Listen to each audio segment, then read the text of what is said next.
StudyIQ IAS. अब तैयारी हुई affordable. So yesterday we were discussing the topic of different civil, peasant and tribal related uprisings and movements that took place in India. These are all part of what we call as traditional response. Okay. Now, guys, could you tell me what were the characteristics that we saw in these different types of rebellions, uprisings, and movements? Can you tell me some brief characteristics of these traditional types of responses?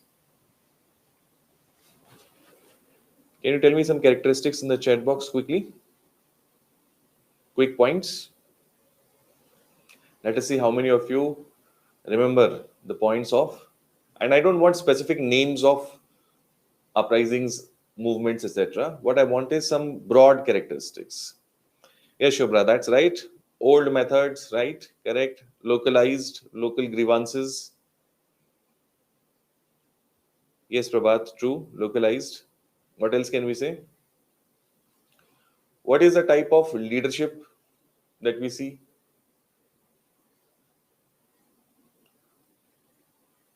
Pacified easily. Yes, alienation, tapash. Lack of ideology. Very good. Semi-feudal type of leadership. Yes, correct. Correct, Tapash. Okay. Pacified easily is a fair point. Okay, Satish. Good. I want you to, get your brain warmed up. Okay. So, what were the consequences of these types of movements? Can you let me know some consequences? Yes, Rohit, there was some element of messiah, divinity, etc. attributed, old methods of fighting, traditional weapons, lack of coordination. We can say that. Yes, the Digambar culture is also relevant over there.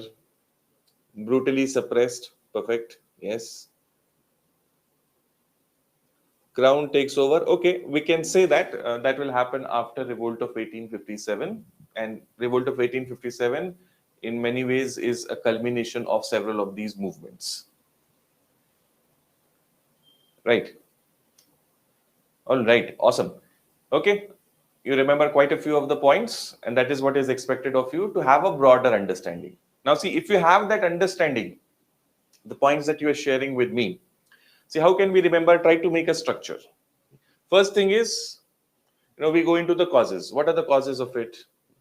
What are the different British policies, land revenue policies, religion related policies, administration related policies that led to these movements? Correct? So we can talk about some basic causes. Then, what was the goal or purpose of these movements? They wanted to switch the time backwards. Okay, they wanted to go back to old ways of life. Then what is the type of ideology that they have? They don't have any modern ideology. Okay, it's a very traditional kind of a thought that they are having. What kind of leadership do they have? So there is semi-feudal type of leadership, traditional leadership, belief in messiah, belief in divine intervention. These kind of ideas are there. And what are the methods that they use? What are the types of weapons that they use? So in this way, if you have a structure of the broader points, then you can connect them with the more finer ideas. Okay, that helps you to recollect things fast. And then we saw several movements in this process. You can bring them as examples. Okay, for example, if we talk about semi-feudal type of leadership, we can give the example of revolt of Diwan Velu Thampi, or we can give the example of revolt of Raja of Vizianagaram. Okay, what are these? These are evidences to support our point. When we are talking about a belief in superstitions and these things, we can talk about the tribal revolts, how they believed that Sidhu and Kanhu were blessed by God, and the bullets of the enemy are going to turn into water. The leaders cannot be killed. These kind of ideas they had. Getting this? So what is this? This is an evidence. Getting my point? So in this way, guys, we can try to relate with the content in a more structurized manner. Okay, now what you have to develop is, right now you're telling me the points, and that's fantastic. I appreciate that. Okay, but when you tell the points in the answer, you must try to give it in a structured manner. What is the purpose? What is the type of leadership? What is the type of ideology? What are the types of methods that are used? What is the weaponry that is used? Then British response. How did the British respond? British tried to respond brutally. Okay, they sent in police, they sent in army, crushed, executed people, sent them to long imprisonments, and in some cases, British also relented and they gave some concessions. Okay, so this is British response. And what is the outcome of these movements? Immediate outcome, long-term outcome. In this manner, if you go on thinking in a structured way, then your answer becomes much more apt. Otherwise, what happens is we are just firing points. Okay, we're just giving random points as they come to our mind. Yes, in your mind, things can be random. Okay, but when you articulate your thoughts, there should be no randomness over there. Your random thoughts have to be structurized and only then articulated. Okay, so from here onwards, try to develop, a structured way of thinking about things. You got my idea, guys? Are you all able to relate with what I'm saying? Let me know if you're able to relate with what I just shared. All on the same page? Awesome. All right, so let us now start a very significant event from modern India, about which I'm sure you have read in school times and you have been inspired and you felt that energy within regarding this event, the revolt of 1857, and how you wish that you were part of that, people of that group of people who were fighting against the British rule. I personally, have very strong memories of my school times when I had read that poem of Subhadra Kumari Chauhan on Rani of Jhansi. Okay, I'm sure you must have read that Hindi poem. I remember a few lines from that very briefly. बूंदेले हर बोलो के मुंह हमने सुनी कहानी थी, खूब लड़ी मर्दानी वो तो झांसी वाली रानी थी. Okay? There is a very beautiful rhythm to that poem, and it really gets you all, fired up from within. You feel an adrenaline rush when you hear the description of a lady warrior tying her son on the back, sitting on the back of a horse, tying her son behind her, and leading her troops to fight the British army. Okay? So I'm sure you also have such vivid memories about reading about this topic during from your school days. But today, when we are going to see this particular, it was a very beautiful poem, Dipali, definitely. So today we are going to see this topic, and of course, we will see the whaler and all of that. We'll try to understand that, but more importantly, from civil services perspective, we try to look at things more objectively. We understand the background, we understand what are the implications, what are the consequences. So in a more structured and at a slightly more deeper level, we try to understand this topic. Okay, I hope you're excited to know more about the revolt of 1857. Let us start with this topic. या चमक उठी सन 57 में वो तलवार पुरानी थी, बूंदेले हर बोलो के मुंह हमने सुनी कहानी थी, खूब लड़ी मर्दानी वो तो झांसी वाली रानी थी. Anyways, coming back over here, let us now first understand what is meant by sepoy mutinies. Okay, sepoy mutinies. Sepoy mutinies. Now, the East India Company, when it was expanding its footprint in India at that point of time, naturally it required a very strong army to fight with Indians. We have seen all of that history, guys, how they were able to suppress Indian powers. We have seen so many different wars and battles that they fought. Now, when these battles were being fought, the leadership of that army, East India Company's army, was definitely British. Okay. A lot of other Europeans were also there, but primarily British. But the rank and file, as they say, you remember this term? The rank and file. The rank and file means people at the lower level of the organization. The rank and file of this army was Indians, basically. Okay, Indian men, young men who were trained to fight on European lines. They formed the core of East India Company's army. Yes, the same Indians against whom East India Company is fighting, they were enlisted by East India Company to fight against fellow Indians, and they fought bravely, they fought very well, and contributed in making East India Company the dominant power over the Indian subcontinent. So this is a interesting aspect that Indians helped East India Company basically to win over several of the native powers. But it was not as if everything was smooth. Very often, these Indian troops also used to feel the pinch, the pain of what was happening. They realized that things were not right. They had their own personal grievances. And because of these things, we see some episodes where there was, you know, disobedience on part of the Indian troops, where they, try to rebel against their officers. So in the army, when there is this kind of insubordination, the term that is used is insubordination.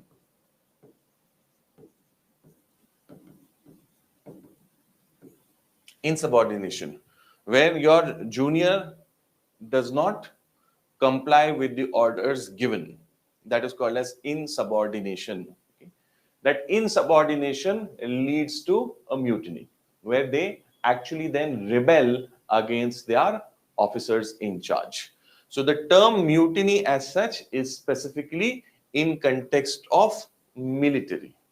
You have to understand the difference between what is military and what is mutiny and what is a revolt.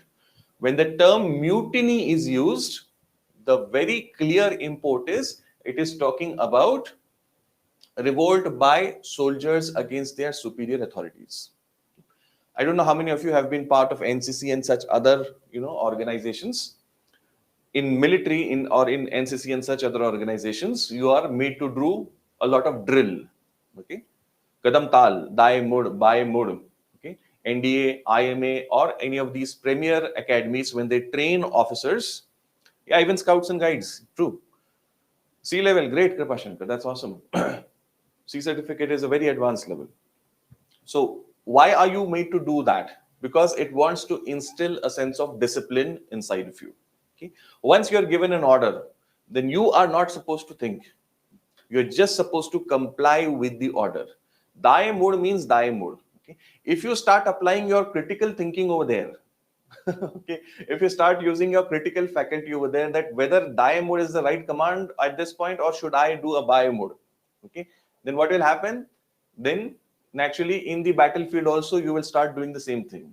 If your officer is telling you that that peak, that feature we have to capture, and you start thinking critically whether it is really possible, whether the climate is appropriate for this or no, whether I have the right weaponry for this or no, and then you start questioning your senior officer himself. Okay, are you out of your mind to order me to do this? That is not allowed in army, guys. In fact, in no civil organization also insubordination is tolerated, but more so in army, because the task at hand is very crucial.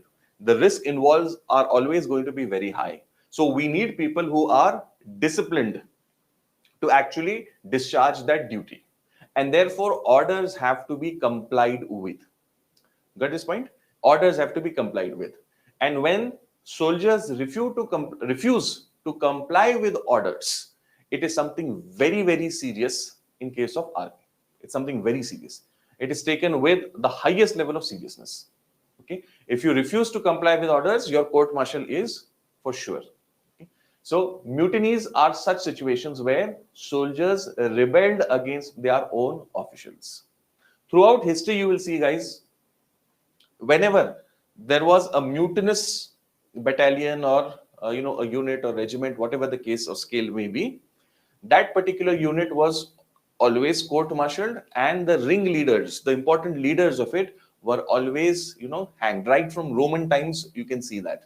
Why? Because that then sets a precedent. You understand what a precedent is? A precedent, not precedent. A precedent is that you set a pattern which can then be repeated. Okay, so we don't want to set a wrong or negative pattern. Got this idea?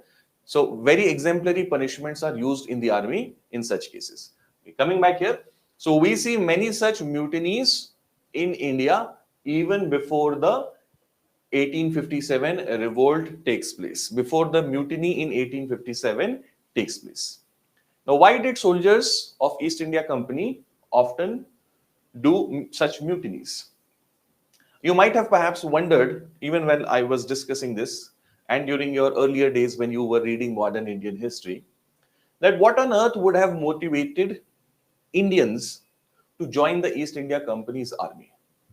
Basically, you're fighting your own people, your own brethren. Okay, even if you're fighting in a distant region, you're still helping a foreign power. Then why would Indians fight for such a power?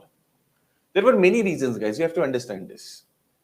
If you take the basic requirements that a soldier had, see, he got a very good salary in East India Company. His pay was higher than any pay that he could receive under Indian princes. So he was paid well. Number two, there was a lot of prestige attached with serving Company Bahadur. Back in those days in 19th century, when East India Company was expanding, commonly Indians used to refer to it as Company Bahadur. Okay? So when you served under the Company Bahadur and you wore that famous red coat, the army used to wear a red colored coat, you had a lot of social prestige. Many of you want to become IPS officers. Am I right? Several of you would want to become IPS officers. And one reason why you would love to be an IPS officer is that craze of that khaki, that uniform. It has a lot of authority, a lot of power in the society.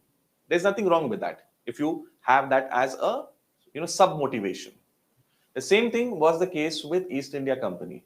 There was a lot of prestige attached with serving East India Company. So the pay and prestige made it a very attractive career option for people in that day and age. And therefore, a lot of Indians joined East India Company and loyally served it, helping it to advance across the subcontinent. But despite their best services, East India Company was discriminatory towards these soldiers in many different ways. And this often offended the soldiers. How did it discriminate? Let us take a few examples how exactly it did it. Number one, discrimination in terms of pay and promotion. While the pay of East India Company was handsome, but as compared to the pay that a European counterpart would receive. Yeah, Rohit, that is one of the reasons, but I'm telling you regarding mutiny, I'm specifically talking in that context. The pay that an Indian soldier received was much lesser than what his European counterpart would.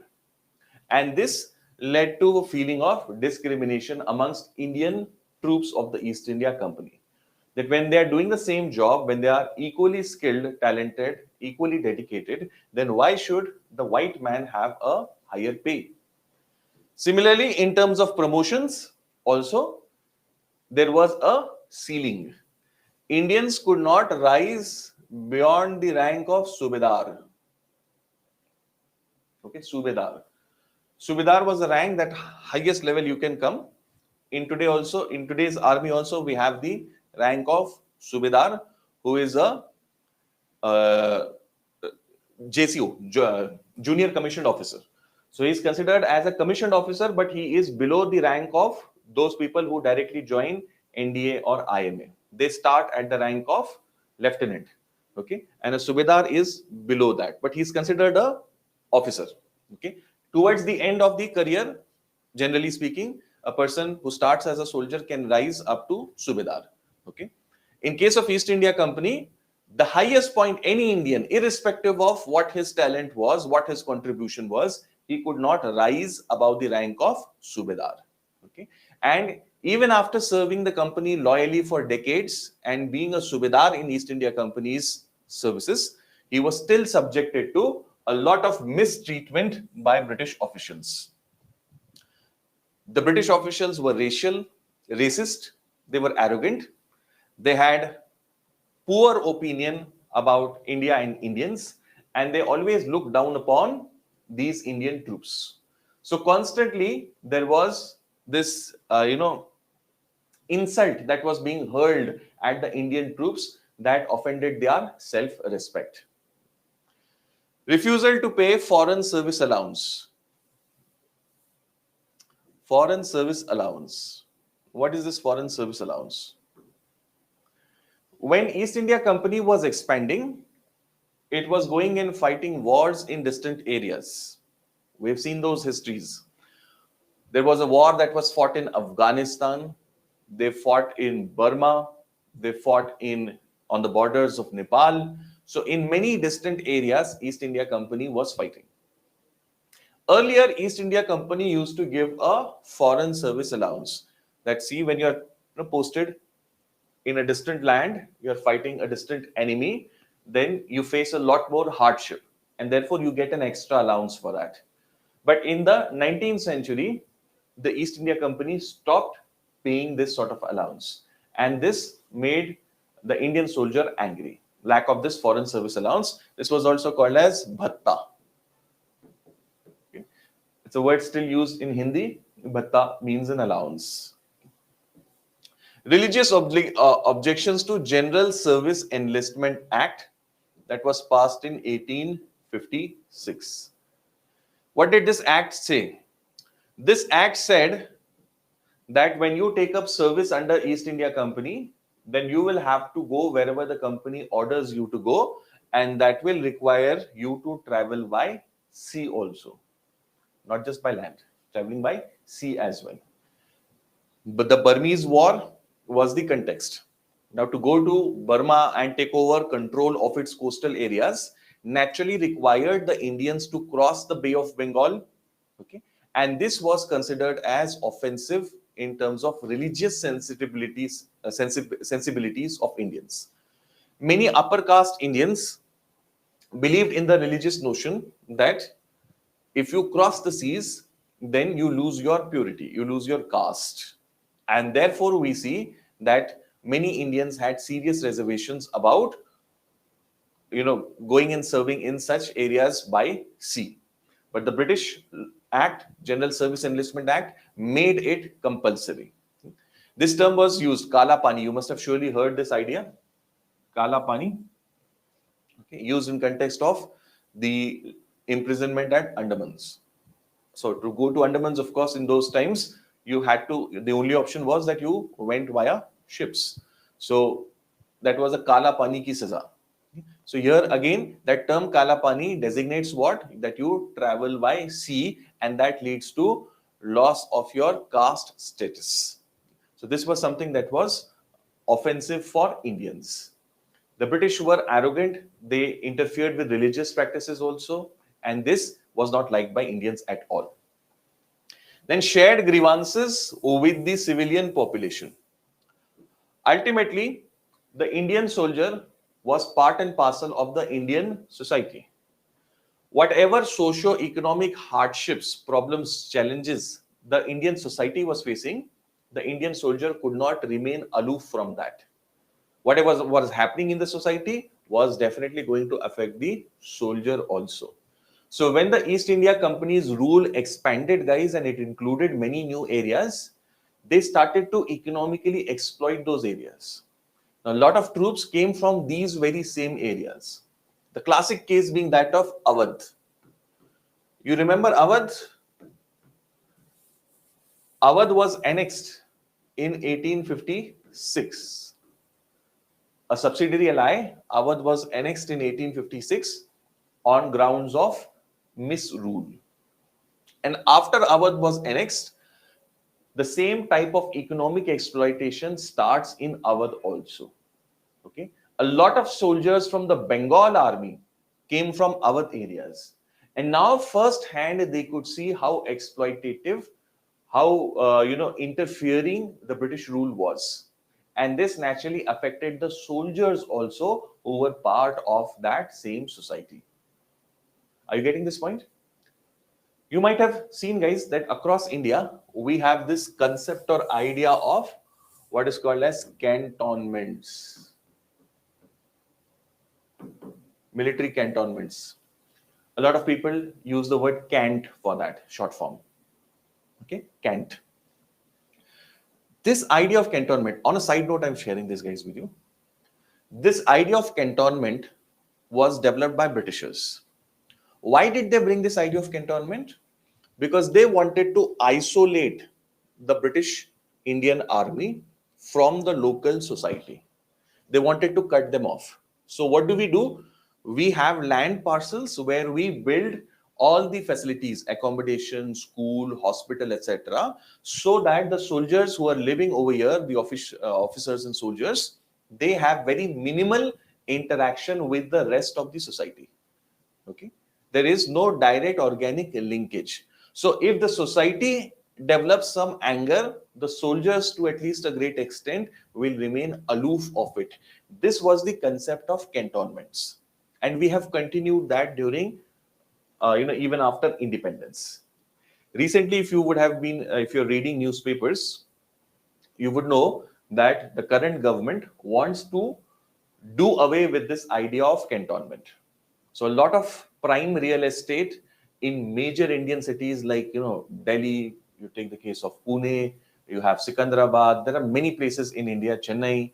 In all of these places, you have cantonments. Okay, and there are sprawling acres and acres of land which are under cantonments. So government wants to give away all of these lands to local municipal corporations so that they could be utilized in a better way, and the military will be concentrated in some places. In any case, of course, we don't believe anymore in the British idea of cantonment to keep the army aloof from the society. That was a British thought. Now we don't require that. Got my point, guys? So this is the background of what is meant by a sepoy mutiny. Now, what do we mean by sepoy? The word has come from the Hindi Urdu word sipahi. Sipahi. Since the Britishers could not pronounce that word, it got anglicized to sepoys. So there are a lot of such words that have been taken from Hindi or other Indian languages also, which have gone into English. Okay, they have been incorporated, absorbed into English. Such words are called as loan words. Loan words. Yes, correct, Shubhra. What are they called? Loan words. Okay. So, for example, jungle, Hindi word into English. Okay. Then Dakati has become dacoity, and dakat has become dacoit. Almari has become almira. Okay. So there are many such words which they have taken. The most famous being loot. Okay. Even the word loot has been looted into English to invoke Shashi Tharoor. He had said that famously in his speech, one of his speeches.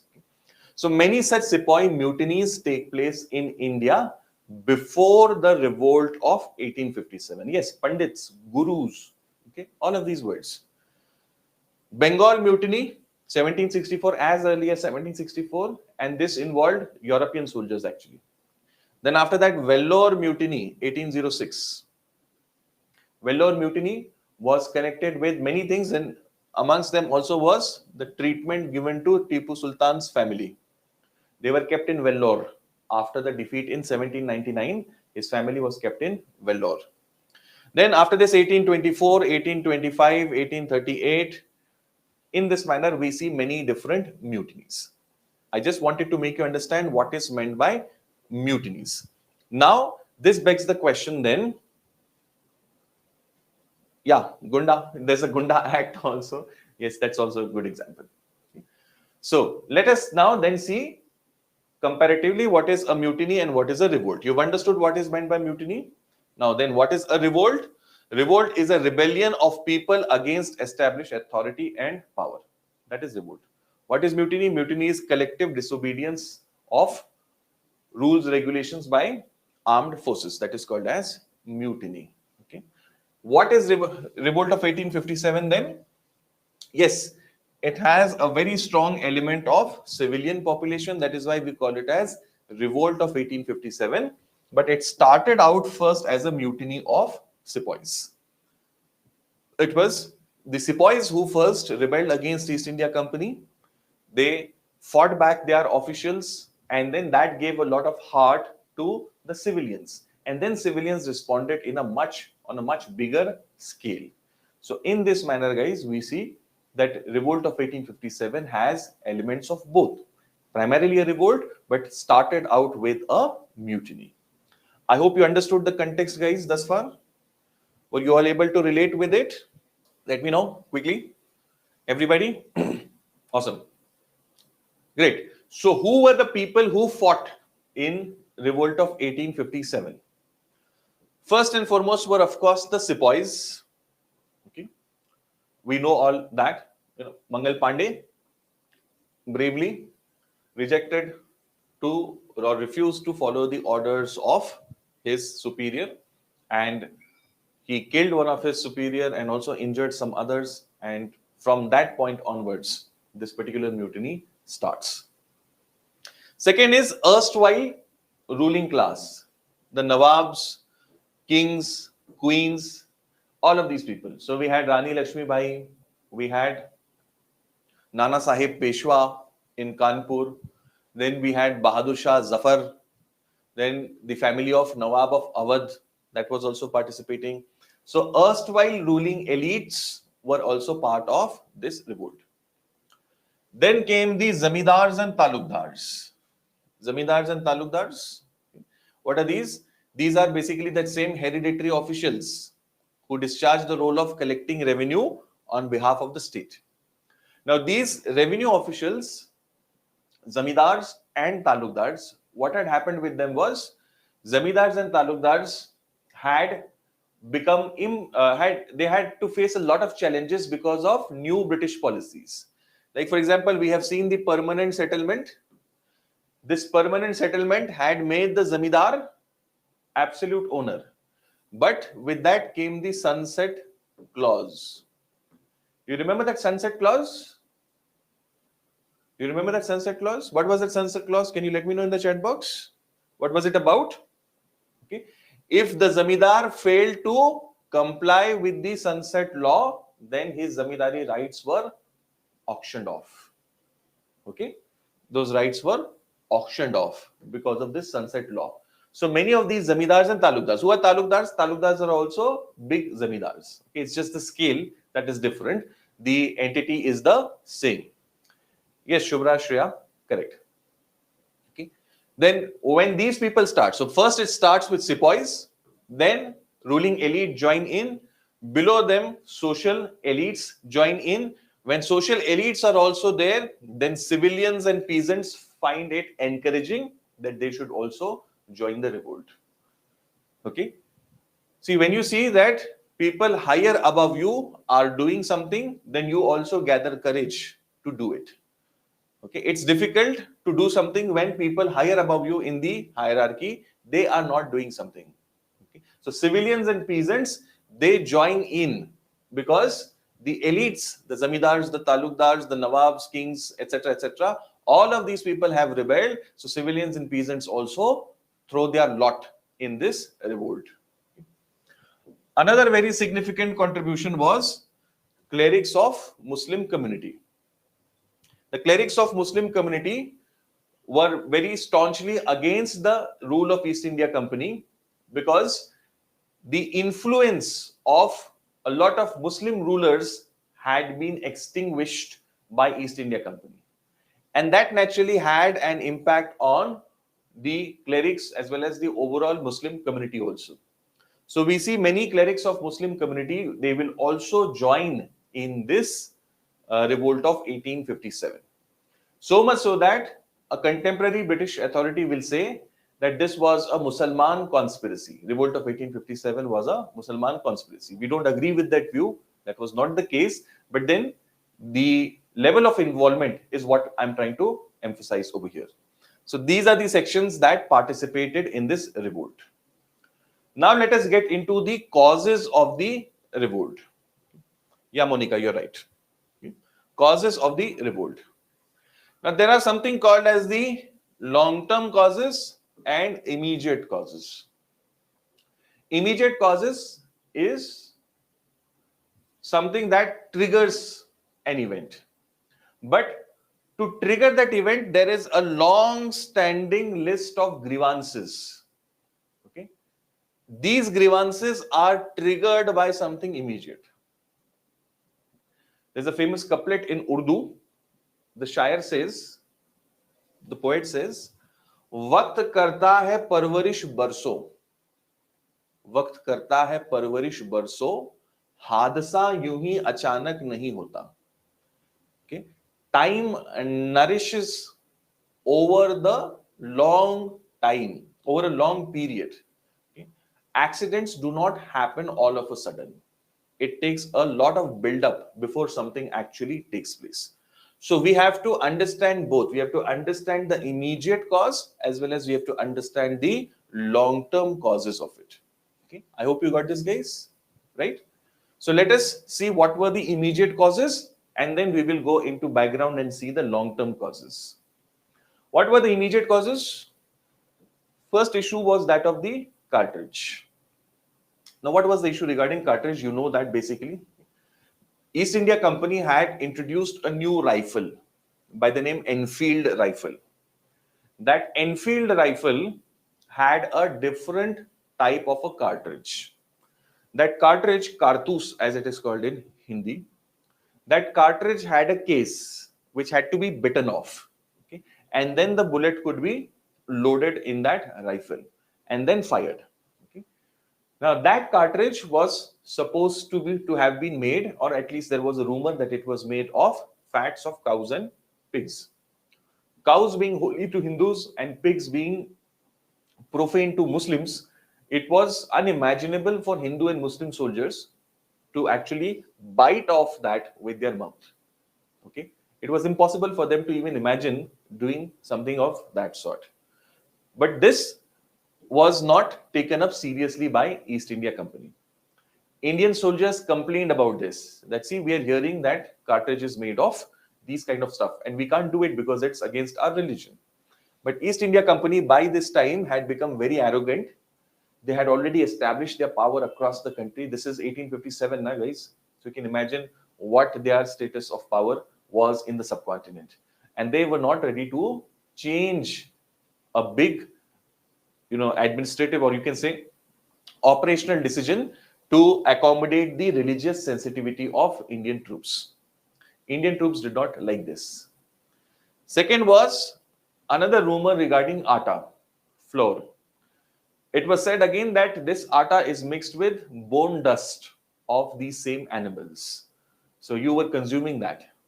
When this was happening, guys, Indian soldiers felt that this is being done to actually subvert their religion and convert them to Christianity. To convert them to Christianity. In any case, after Charter Act of 1813, missionaries were allowed in India.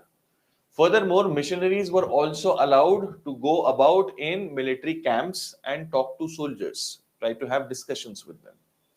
Parallelly, when this is happening and missionaries are also going about doing their, propagation, Indian soldiers felt all the more suspicious about these moves. The third was the bhatta issue. East India Company's decision to stop bhatta. This was basically purely an economic decision on part of East India Company.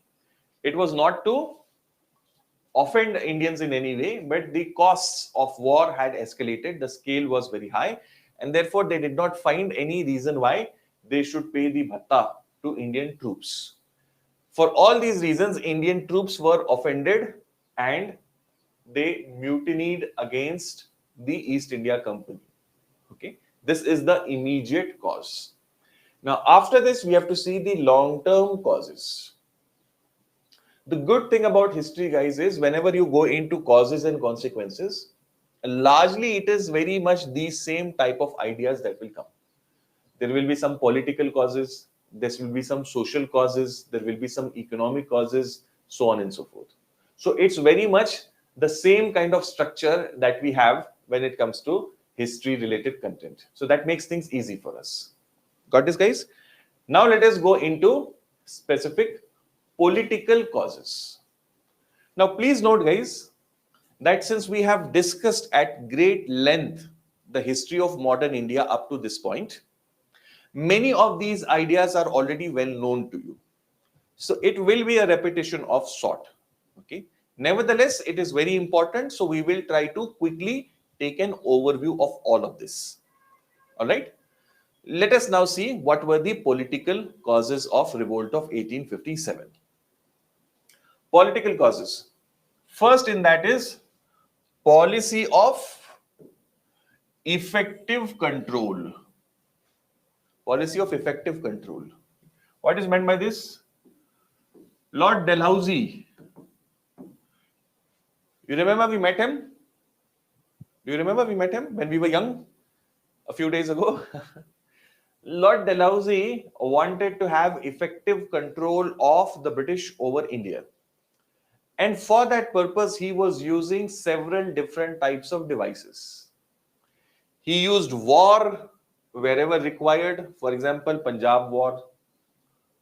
Then he used the idea of misrule in case of Awadh. Then he used the famous or infamous doctrine of lapse. Why was he doing all of this? Because he wanted to establish effective control of East India Company over the whole of subcontinent. He wanted to finish off all the remaining or remnants of princely states, okay, for the entire subcontinent. And this became a significant political cause for Indian princes to join the revolt. They realized that if they wait, then it is only a matter of time before their time comes. Okay. Ultimately, East India Company is going to engulf them. This naturally motivated a lot of Indian princes to cast their lot with the rebels. This is reason number one, policy of effective control. Reason number two was the idea of subsidiary alliance. Now, you know what is subsidiary alliance. Yeah, Kripa Shankar, that was just a joke. You have to take it in a lighter way.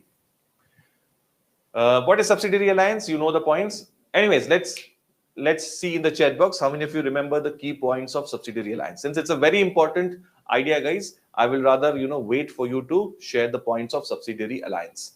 Tell me, and just tell me the keywords. You don't have to tell me the entire sentence. Just quickly type the keyword. What is subsidiary alliance?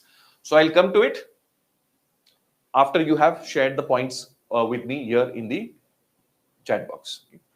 Next is doctrine of lapse, which had offended a lot of Indian Hindu princes. Doctrine of lapse had, if you remember, had stopped the practice of adoption for a particular type of states by Lord Dalhousie. It was there since earlier times. Dalhousie uniformly implemented. So a lot of Indian princes felt threatened because of doctrine of lapse. Right. Okay, British resident has to be there. Indian partner has to pay money for British troops. Military garrison will be there. Right. Residency, payment by ruler, stationing of troops at capital. Very good. Army at the cost of rulers. They had promised that no interference, but exactly the opposite was happening. No war without their permission, no war and peace. No other European Anadi, yes, correct. Awesome. Awesome, guys. Awesome. Without anything to refer to in such a short span of time, you could come about with the key points of subsidiary alliance. Okay? This shows that those students who are answering these things, they are imbibing the ideas in their mind. When you try to learn things with curiosity, when you want to understand things for yourself, exam to baad mein, exam comes later. I want to understand these things for myself to quench my curiosity. Okay, this is a very integral part of our history, our heritage. What happened to India and Indians in 18th, 19th century?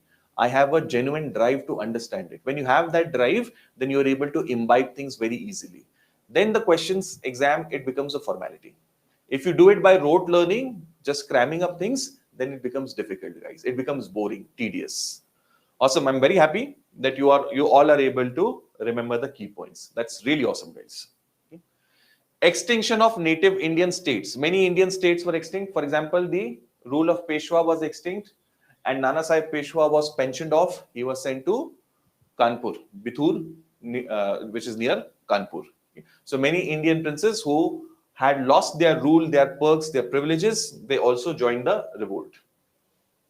Annexation of Awadh, 1856.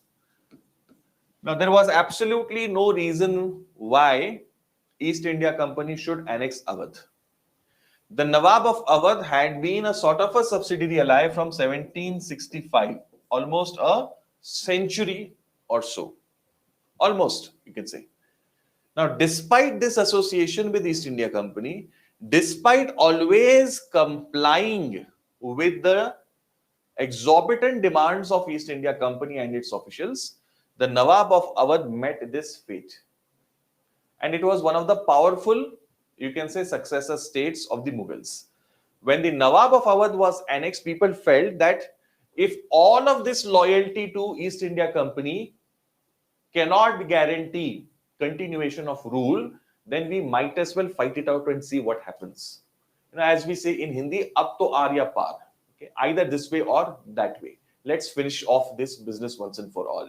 If Awadh is going to get this kind of a treatment, okay, the patent unfairness of it, patent unfairness means there was no reason why East India Company should annex. It was a subsidiary ally, it was paying it handsomely, there were no major issues inside of Awadh as such.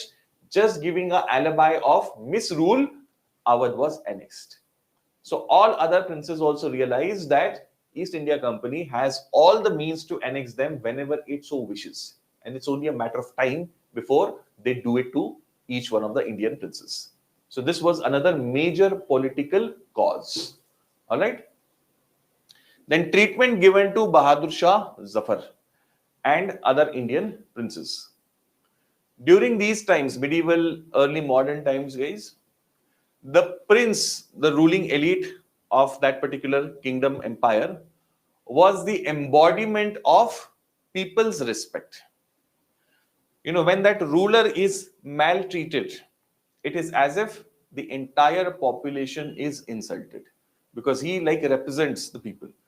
For example, President of India, when he is not duly honored, for example, by some other state, it is not, of course, this is a very hypothetical example, but just to convey the point to you, it is not just an individual, it is the entire state, the people who are being dishonored. Okay, this is just to make you understand the idea.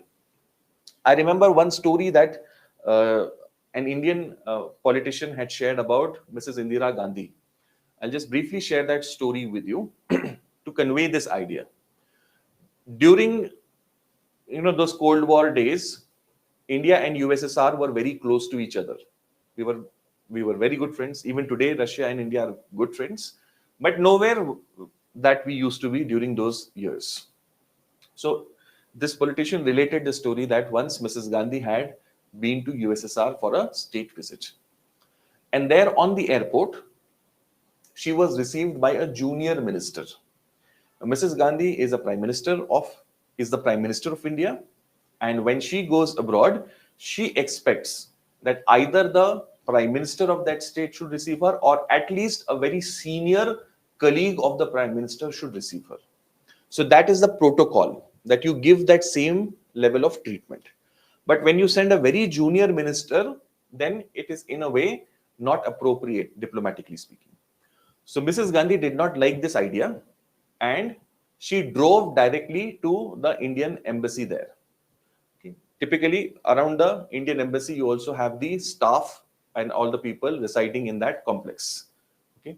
So she drove there, and she asked the Indian ambassador to make all the kids of the Indian diplomats assemble in the garden.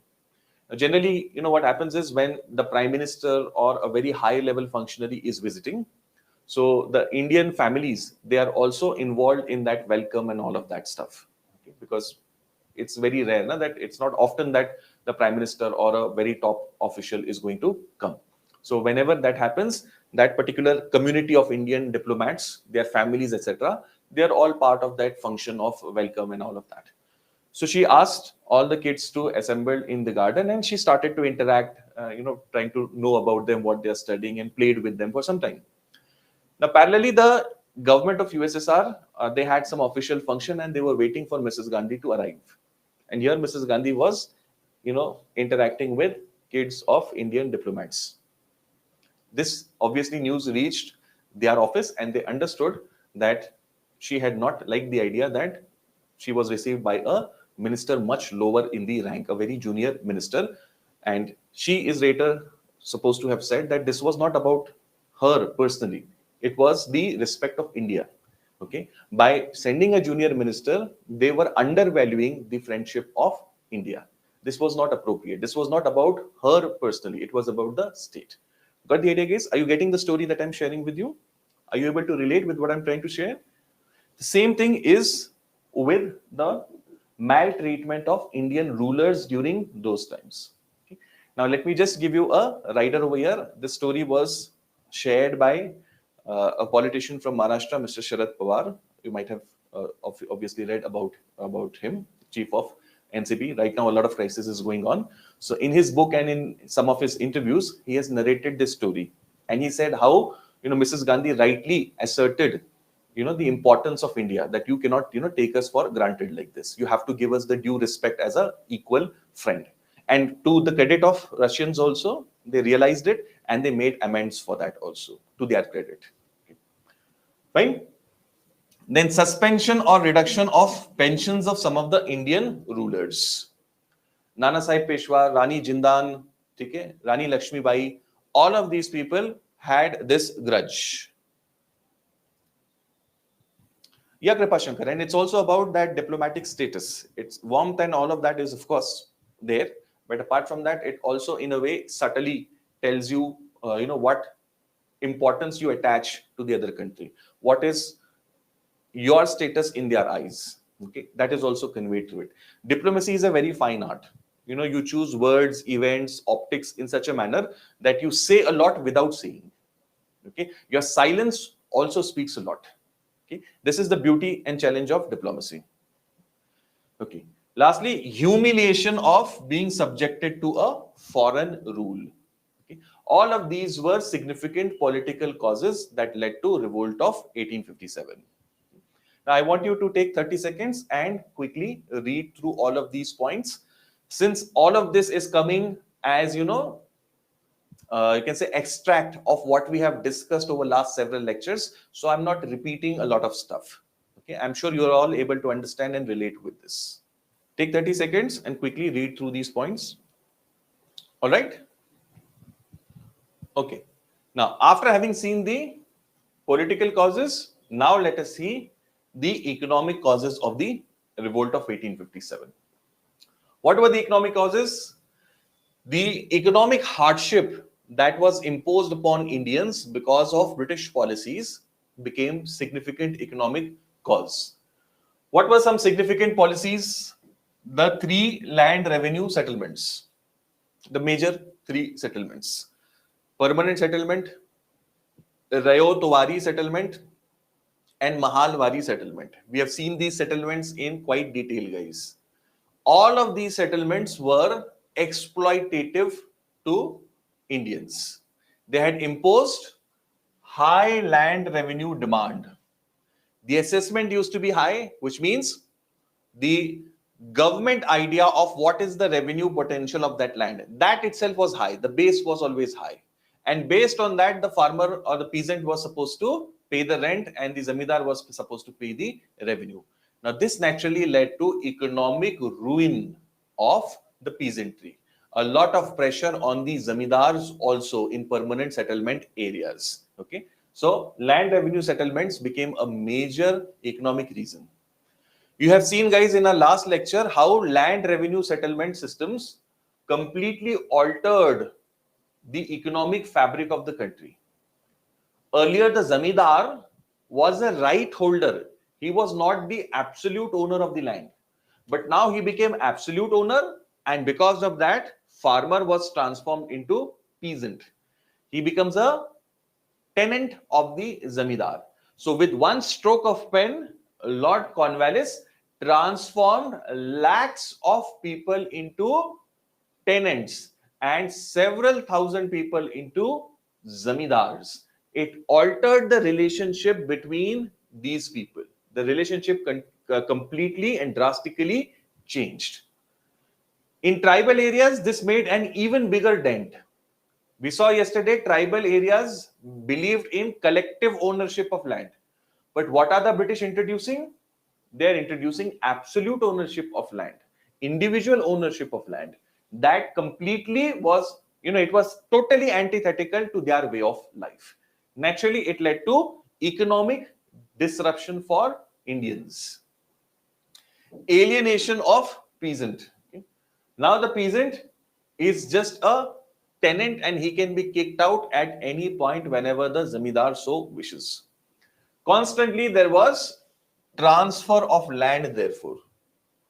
So peasants who were not able to pay the rent, say apna bhuvan, the farmer, the peasant, he is not able to comply with the rent demand of Rajaji.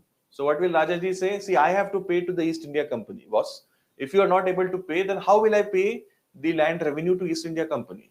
So if you're not able to pay, then please leave this land. I will have somebody else cultivate it. This led to alienation of tenant. Okay, alienation of the peasant. Zamindar also lost a lot of lands. When they were not able to pay, the British mercilessly kicked them out and auctioned off their right to somebody else. Money lenders exploitation. We have seen this time and time again. To supply credit to all of these people, zamindars and peasants, money lenders further went inside the rural areas of the countryside. They gave loans at usurious rates, very high rates, 100% per annum, 200% per annum. And in that process, exploited the gullible peasants. Okay. Handicrafts industry was consciously ruined. This especially after 1813. Once industrial revolution reaches its peak, the monopoly of East India Company is broken. The Britishers want to sell their products. So Indian handicraft industry was ruined because of that. This became a big economic cause. Several lakh people who were exceptionally skilled, they did not have jobs in cities. They did not have any patron. The earlier Nawabs, Rajas, elites, they did not have money to buy their stuff. So what do these people do, handicraftsmen? They go to villages. Ruralization, reverse migration takes place. One way free trade was imposed on India. British goods, they come in India easily and pay 2% to 4% of custom duty. But when Indian goods go to Britain, they have to pay 400% duty. So while they are ruining Indian industry, they are not allowing any opportunity elsewhere also. So compulsorily, Indian industry has to die because of this. Increasing pressure on agriculture consequently. So where will all of these people affected by these measures, where will they go? All of these people migrated where? They went to villages. They went to their relatives' places, okay, and they started farming. Because if you can't do anything else in cities and towns, there is one thing that you can do. You can always go back to villages and try to do some farming. At least you can do some subsistence farming. Okay, you can raise sufficient crops so that you and your family can at least feed yourself and survive. That is the whole idea. That is why migration. Okay, that is why migration to rural areas, so that our first physical need of food is at least fulfilled through farming. So a lot more population dependent on Indian agriculture, making this a very high pressure situation for Indian farming. And even today, as I've told you earlier also, about 48% of our population is directly, indirectly dependent on agriculture. Okay. All the countries in the world who have made progress have transformed or taken out people from agriculture and taken them into industry, manufacturing. Okay. Our problem has been whatever we have taken out from here, we have done a jump of sorts. Okay. We have gone to services. Now, services sector is not labor intensive. That is the problem. Okay. That is why a lot of our growth is jobless growth. Do you understand this? Pressure on agriculture is what I said, Dipali. Okay. Drain of wealth from India. All of this led to drain of wealth from India. India's capital being drained away in a very systematic manner. We have discussed the concept or idea of Dadabhai Nauroji, drain of wealth. So these are the economic causes, guys. Are you all able to relate and understand the economic causes? Let me know in the chat box. Let me know in the chat box, guys. Awesome. Okay, take 30 seconds and just read through these points. Then we'll start again. Take 30 seconds to read through these points. All right? Okay. Now let us see socio-religious causes of revolt of 1857. Number one, racial arrogance of the British. The white races at this point, the British particularly, felt that they were superior to other races. And it was their job, it was their duty, their responsibility, the white man's burden to civilize these half jungly people. Okay, I mean, I'm saying from their perspective. Okay, it was their burden, it was their responsibility to civilize us Indians. This naturally offended India and Indians' sensibilities. Lord Cornwallis, for example, had a very poor opinion about Indians. And he has written in his diaries, in his memoirs, that how Indians are of very low morals and integrity. Okay, he has written very extensively about these ideas, commented very extensively about his opinion about Indians. So this was something that was offensive to us naturally. This racial arrogance led to mistreatment of Indians whenever they came in contact with Europeans. There were many areas in major Indian cities where Indians were not allowed. They might be rich, they might be educated also, they might have traveled the world, but nevertheless they were not given the same treatment as other Europeans would be given. There were some places, clubs, etc., where exclusively only white people could meet, and Indians, howsoever rich, could not. You know that famous story of Mahatma Gandhi being thrown out of out of that train in South Africa. Okay, that is the kind of arrogance that these people often had. Mahatma Gandhi, despite possessing a ticket, despite being a barrister, studied in London, exceptionally fluent in English, everything, every box is ticked, but yet he is kicked out of that train. He's thrown out of that train by these Europeans. What does that show? It shows that racial arrogance of British. Interference in customs and practices. We have discussed about sati abolition. We have discussed about widow remarriage. We have discussed about child infanticide. You remember all of these things? Ending of human sacrifice. These were many different types of rituals which the Britishers endeavored to stop using their law-making power. Okay, so this naturally again offended a big segment of Indian society. You remember I told you about the Dharma Sabha? The Dharma Sabha was created in context of abolition of sati. The goal of Dharma Sabha was that Britishers must be prevented from interfering in India's religious customs and practices. Okay? A lot of Orthodox Indians did not like this idea. Lex Loci Act of 1850. What is this Lex Loci Act? Very quickly, I'll tell you. Lex Loci Act. Lex Loci Act basically said that even if a person changed his religion, he was still eligible to inherit the wealth of his, father of his family, the family wealth he could inherit, despite changing his religion. Now, typically in Indian personal laws, at that time, the practices and laws, if a person changed his religion, then he had to forget about his ancestral wealth. He was excluded from the family's wealth. Okay? If you've seen Hindi movies, there was this dialogue that was always seen in 80s, 70s wala movies, where the father used to tell the son that if you marry that girl of your choice, तो मैं तुम्हें जायदाद से बेदखल कर दूंगा. Have you heard that dialogue? जायदाद से बेदखल means you will not get anything from our property, from that family property. If you would rebel against us, then you will not be allowed to inherit anything. Got that point? So if somebody changed the religion also, he was not allowed to inherit the family wealth. The Britishers changed this with Lex Loci Act. Okay? Lex Loci Act. This Lex Loci Act allowed people who converted to other religions also to inherit their family wealth. Now, this Indians felt was being done because the British had a mission to convert Indians to Christianity. And one major, you can say, economic hurdle in that was that you have to forego all your property. So to change that or ease that, Britishers have brought this law, is what a lot of Indians felt.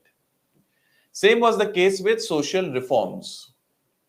The social reforms that Britishers were implementing, a lot of Indians felt that this was interference in India's internal issues. Even if we have certain problems, certain practices are not appropriate, whether to change them or no and when to change them is something that Indians should decide for themselves. Why should a government of a alien community, alien as in a foreign community, decide upon the internal practices of us Indians? We will decide about it. Okay. For example, Tilak. Yeah, correct. You're right, Varun. Like Tilak also, for example, was of the view that these social religious reforms, they are necessary, but then it must be left to Indians. The Britishers should not be doing it in the first place. Taxation on properties that were attached with different religious institutions. Traditionally in India, lands that were waqf or lands that were or properties that were attached with temples, those were not taxed. Income on those properties were not taxed. This sensitivity all Indian rulers had maintained.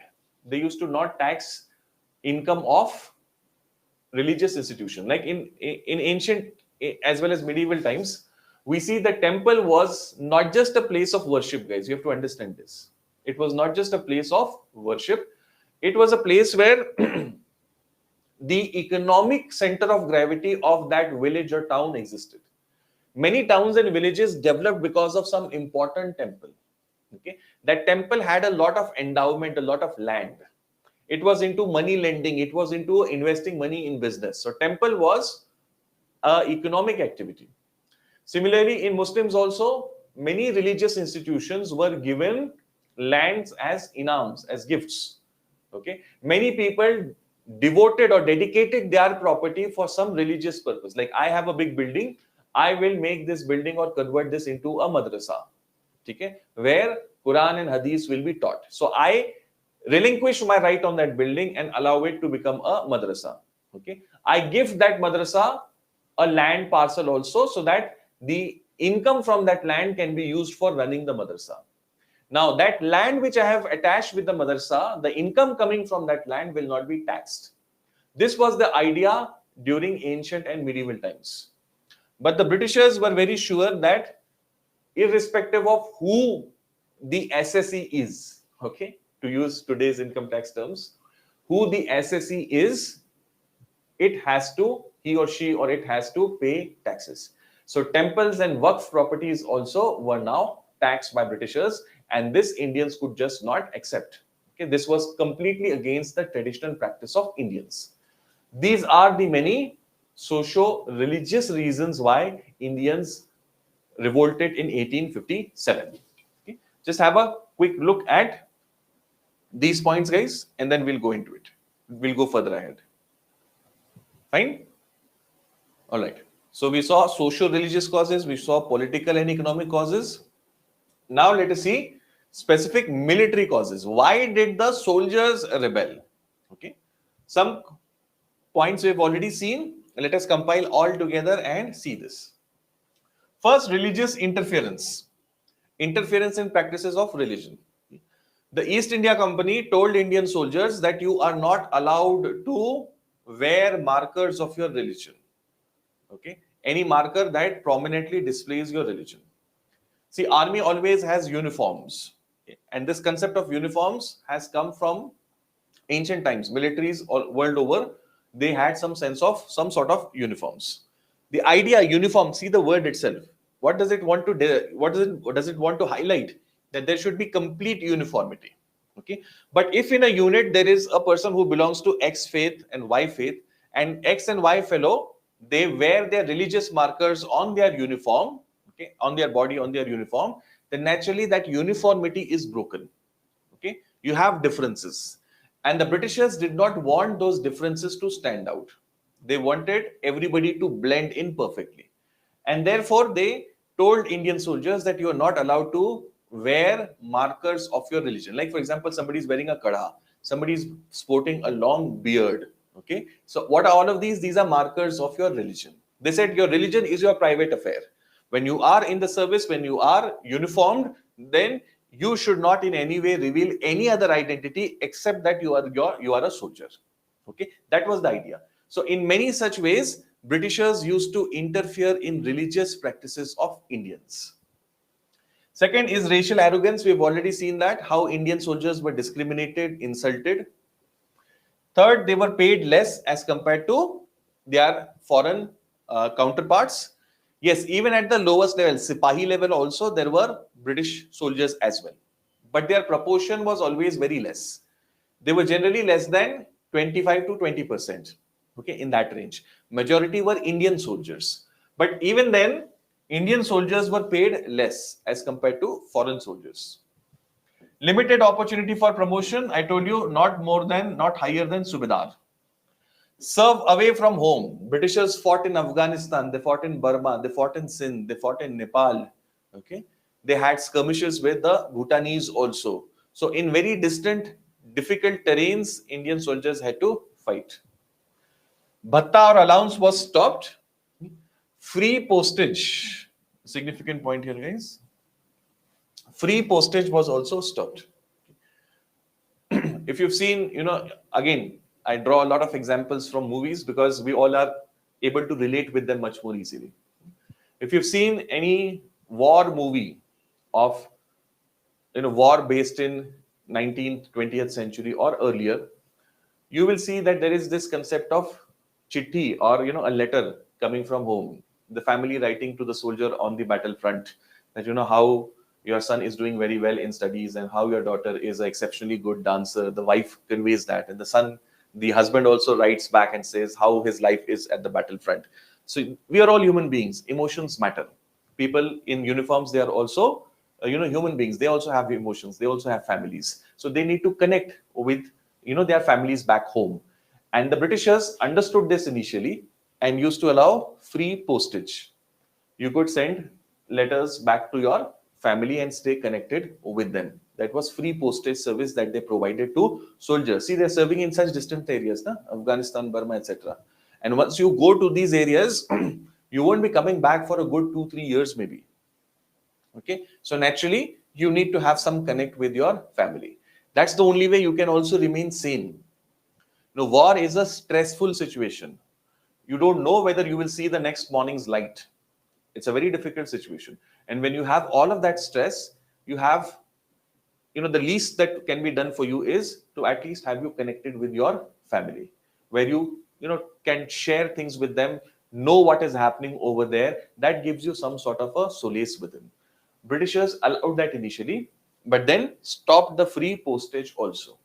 So the Indian soldiers did not like this. That free postage was stopped. I think I've told you the other day that we have a postal service in the civil services examination, and parallelly in the military also there is a postal department. So if you're selected in IPOS, Indian Postal Service, then you get the opportunity of serving in the military's postal service also, and there you get an equivalent rank, captain, major, whatever that might be, and you can carry that rank after coming back to your parent service. So that's a great incentive. Personally, I find that, a very strong motivating thing. Yes, you can wear a uniform also. Absolutely right, Shubhra. You get a uniform also for the time that you serve in military's postal department. Last and most significant thing. Remember this term, peasant in uniform. Okay. Such keywords, they help to make your answer sharp and rich. Peasant in uniform. What do we mean by this? See, traditionally, Indian soldiers were always peasants first. They were working their fields, their families were working the fields, and then they used to also fight wars.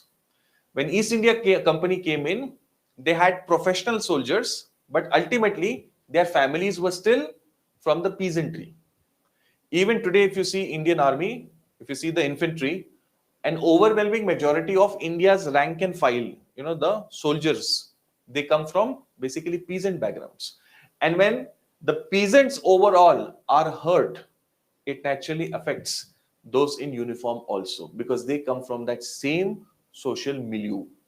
And therefore, when East India Company was exploiting peasants through its various different types of revenue policies, the Indian soldier serving the East India Company could not remain isolated. He was also getting affected by this exploitation. And that is what we mean by peasant in uniform. Okay? Are you getting this, guys? No, Hemant, you can go there for a deputation only, about 3 odd years, and then you have to come back to your parent service. Got the idea, guys? Everybody? Okay. And yes, an additional thing with that is you also get that facility that a lot of people like about the armed forces, which is canteen facility. Okay. So additional motivation is that you get the facility of that also, and you can keep on availing that particular facility. All right. Now, there were some external factors also. One or two just we'll quickly see.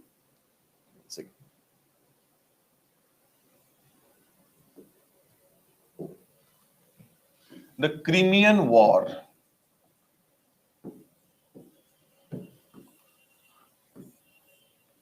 Okay. The Crimean War. In 1856, the Crimean War was fought in Europe. And in this war, Britain and France basically fought against the Russian Empire. They were allied together, fighting against Russian Empire. Have you heard of this place called as Crimea in current affairs? Have you heard of this place, Crimea? Crimea also, some would like to pronounce it. Where is it? Let me know. Where is this place? Yep, correct, Dipani. Ukraine. It was annexed by Russia in 2014. Crimea. Why is Crimea important? Guys, have I told you about that book, Prisoners of Geography, by any chance? Have I told you about that book, Prisoners of Geography? Okay, I've told. Fine. Okay.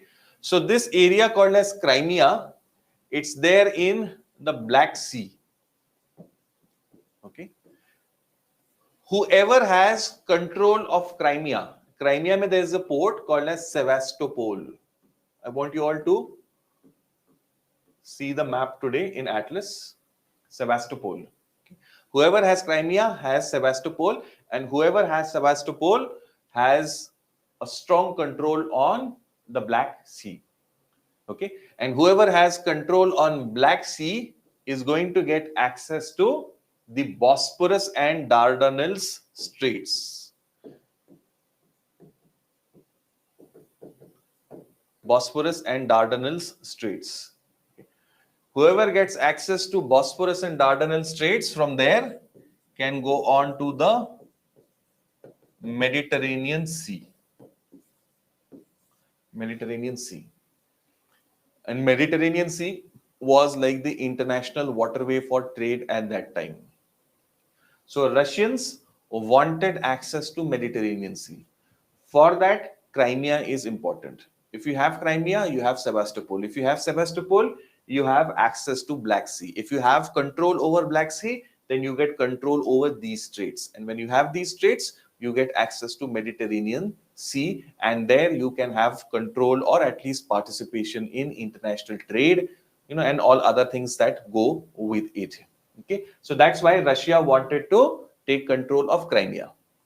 The British and French, on the other hand, did not at any cost want Russians to take Crimea. Okay, therefore, British and French fought this Crimean War to support the Ottoman Sultan.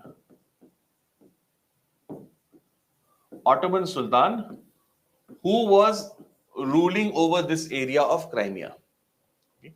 So British and French, they go to help the Ottoman Sultan to fight against the Russians so that Crimea remains with Ottoman Sultan and does not change hands. It does not go to the Russians. Can you see the vision of Britishers, guys? Give the devil its due. I keep on saying that.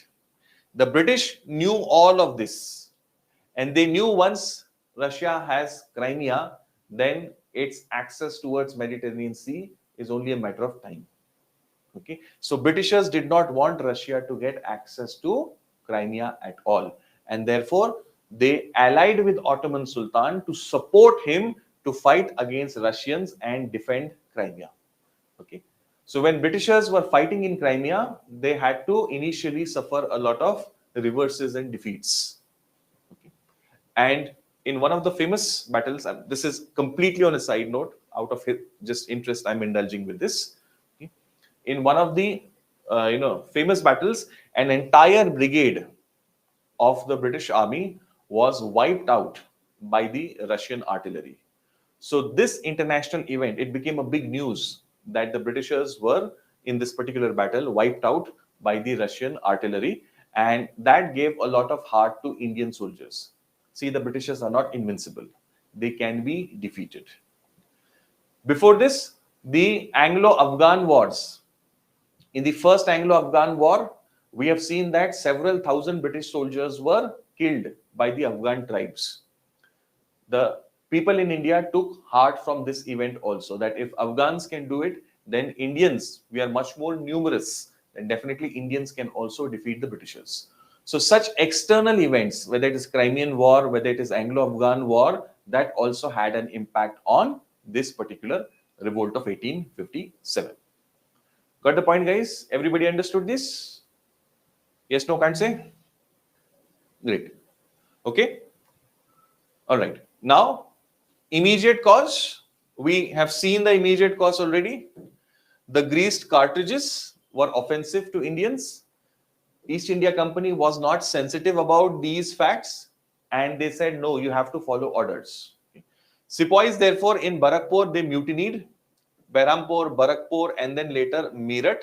Soldiers, they mutinied against their officials, killed several of their officers, grabbed their weapons, and soldiers from Meerut.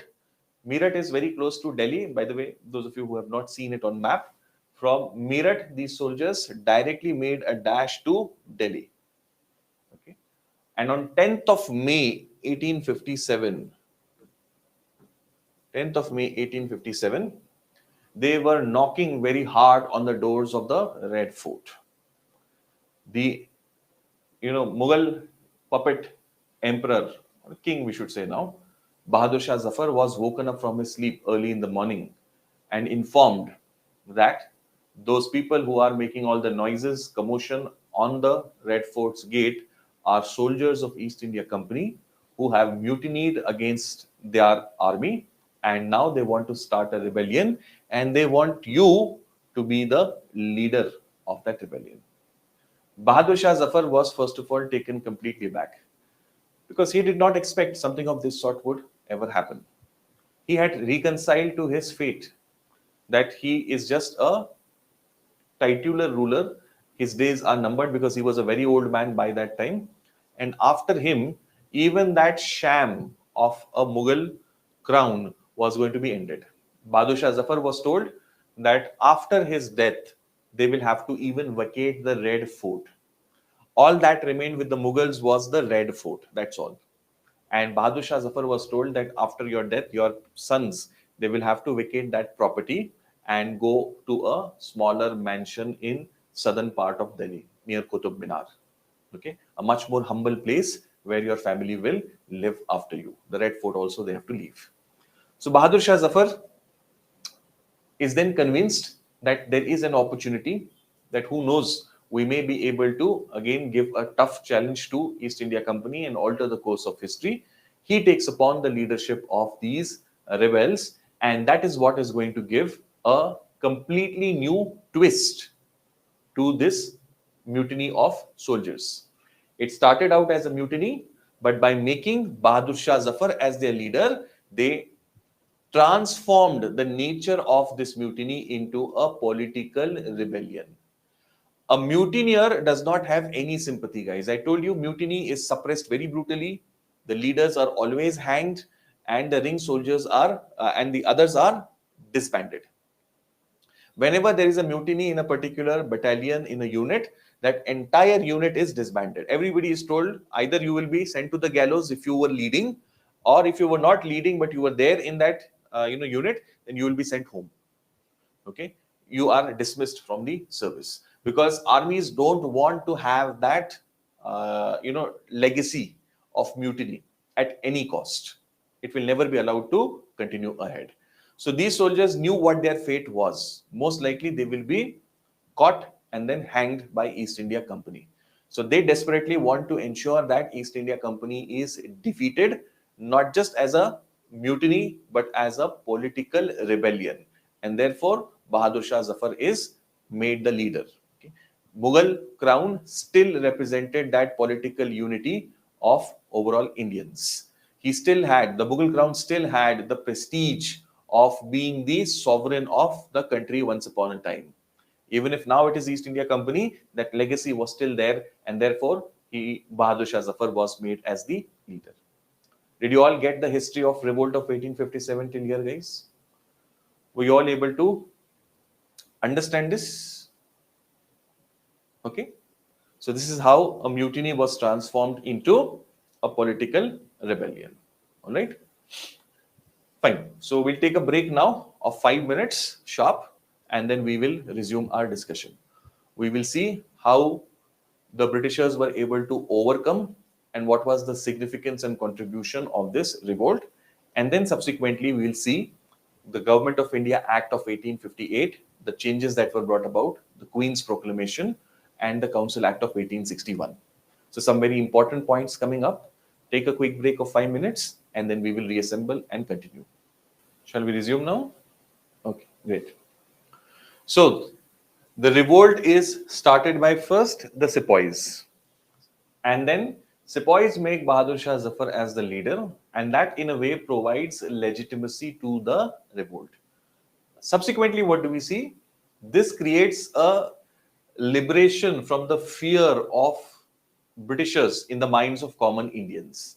And slowly we'll see the civilians will start to join the sepoys in this rebellion. So start is with sepoys, but then later it is civilians who join. And when the civilians join, what do? They all attack those authorities, or those, you can say, institutions which represented the exploitation by Britishers. So money lenders, we have seen why money lenders were significant over here, why they become so relevant to the common masses. Zamindars and British officials. These were symbols of their oppression, and therefore once that fear is released from their mindset, the civilians turn out in substantial numbers and attack these institutions. Soon Awadh, Bihar, Bundelkhand, Rajasthan and central India, you can say the northern plains, the main plains of northern India, entire that patch is seeing fires of the revolt of 1857 being lit. Okay, there are major storm centers that emerge in all of these areas. Some of the major centers and leaders, we must know about them. In Delhi, General Bakht Khan, okay, he was earlier in the army itself, army as in the British Army. General Bakht Khan was leading the revolt of Bareilly troops and brought them to Delhi. He's not in the first batch of troops who are coming from Meerut. He brings in another set of troops, and then he becomes in charge of defense of the Red Fort. He creates a war council, and based on that war council, the decisions are taken in Red Fort, and a defense is mounted of Delhi. Now remember, Delhi has a very significant political importance. Delhi being under the control of the rebels has given a lot of hopes for the other civilians and other people who are participating. And therefore, defense of Delhi was very crucial from Indian rebels' perspective. And also winning Delhi back was very crucial for East India Company. Okay. Therefore, what do the East India Company people do? They focus first their attention on Delhi. For several months, they will try to take back the control of Shahjahanabad. Okay. Old Delhi of today. Original name is Shahjahanabad. It was a walled city. Okay. On the northern side of that city is the famous gate called as Kashmiri Gate. Back in those days, the gates of these cities or forts, they were often named in the direction of the trade route. In which direction that trade route is going to take you, in that sense, the names were given. So the northern gate was named as Kashmiri Gate. North of that Kashmiri Gate is the famous Delhi Ridge. It's a hillock, and on that Delhi Ridge, the East India Company had taken up positions, and from there they were constantly attacking the Indian rebels. Ultimately, within a few months' time, around September, the English will be able to take back control of Delhi. So from May to say around September, they are able to take back control of Delhi. Second major center is Kanpur, and here the revolt is being led by Nana Sahib Peshwa. I've already told you the story of Nana Sahib Peshwa, how after the third Anglo-Maratha War, Peshwaship was abolished and Peshwa was pensioned off and sent where? He was sent to Kanpur. Okay, he was living over there, and when his pension is stopped, that is when Nana Sahib Peshwa actually participates in this rebellion. That is the grudge. A major name that we must know who supported him is Tatya Tope. I'm sure you remember his picture from your school textbooks. Right? Tatya Tope, he was leading the army of Nana Sahib Peshwa. Then Lucknow, Nawab of Awadh, his territory was annexed on the grounds of misrule. Begum Hazrat Mahal, she leads the rebels in Lucknow for the sake of her son, Birjis Qadir. Birjis Qadir, he is the young Nawab. And she puts up a valiant fight against the East India Company. And, East India Company had to really struggle a lot to take back control of Lucknow. Then in Jhansi, of course, is the most famous leader of them all, Rani Lakshmi Bai, who was herself a very trained soldier, a crack shot, an exceptionally good horse rider, and a skilled swordswoman also. She took up the fight in Jhansi, basically on the issue of doctrine of lapse. Her adopted son was not allowed to become the next ruler, so Jhansi was annexed.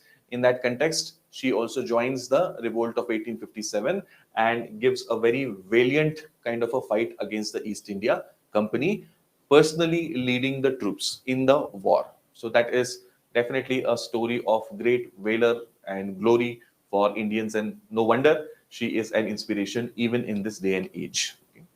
I'm sure you might be knowing, but just to repeat the fact, Subhash Chandra Bose, when he led the Indian National Army INA, he had raised a women's regiment, and that women's regiment was named after Rani of Jhansi.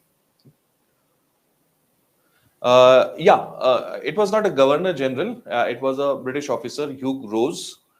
He had said that, after her body was found on the battlefield, he had said that here lies the only man amongst the rebels. So, although the comment is not appropriate, because other rebels also fought very bravely, they fought very hard, but then it goes to show how bravely she had fought personally. Yes, Rose. It was not Governor General. Other epicenters in Bihar, we must know the region and the leader. UPSC has earlier asked match the following type questions also on this. In Bihar, Kuwar Singh, the Zamidar of Jagdishpur, he was leading the revolt in Bihar. In Bareilly, Khan Bahadur. Don't get confused. We saw Bakht Khan in Delhi. He was the leader of Bareilly troops of East India Company, which had gone to Delhi. And in Bareilly, we have Khan Bahadur, a descendant of Rohilkhand ruler. You remember we have discussed the rebel state of Rohilkhand.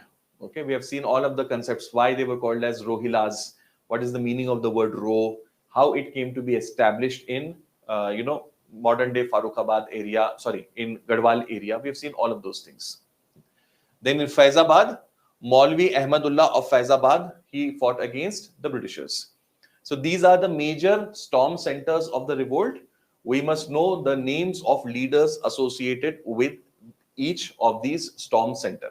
Who is leading the revolt where? Okay. Now, after this, we then come to the causes of failure of this revolt. Now, despite the valor, bravery of Indians in this fight, ultimately this revolt ends in the failure, and it was in many ways actually destined to fail. Why was it destined to fail? What were the problems in this effort by the Indians? We will try to understand in causes of failure from Indian side. Why the Indians were not able to expel the British from India. So let us see some of these reasons one by one.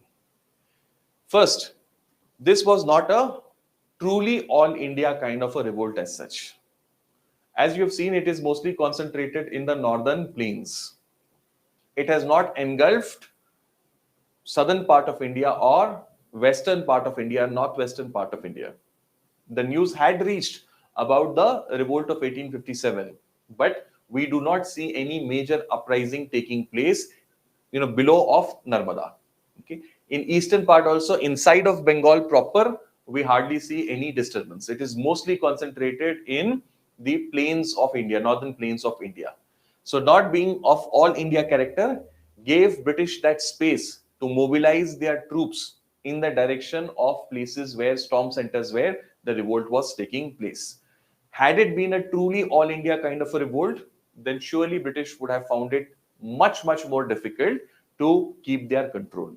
That is reason number one. Reason number two, the sepoys who had mutinied, they were from the Bengal army.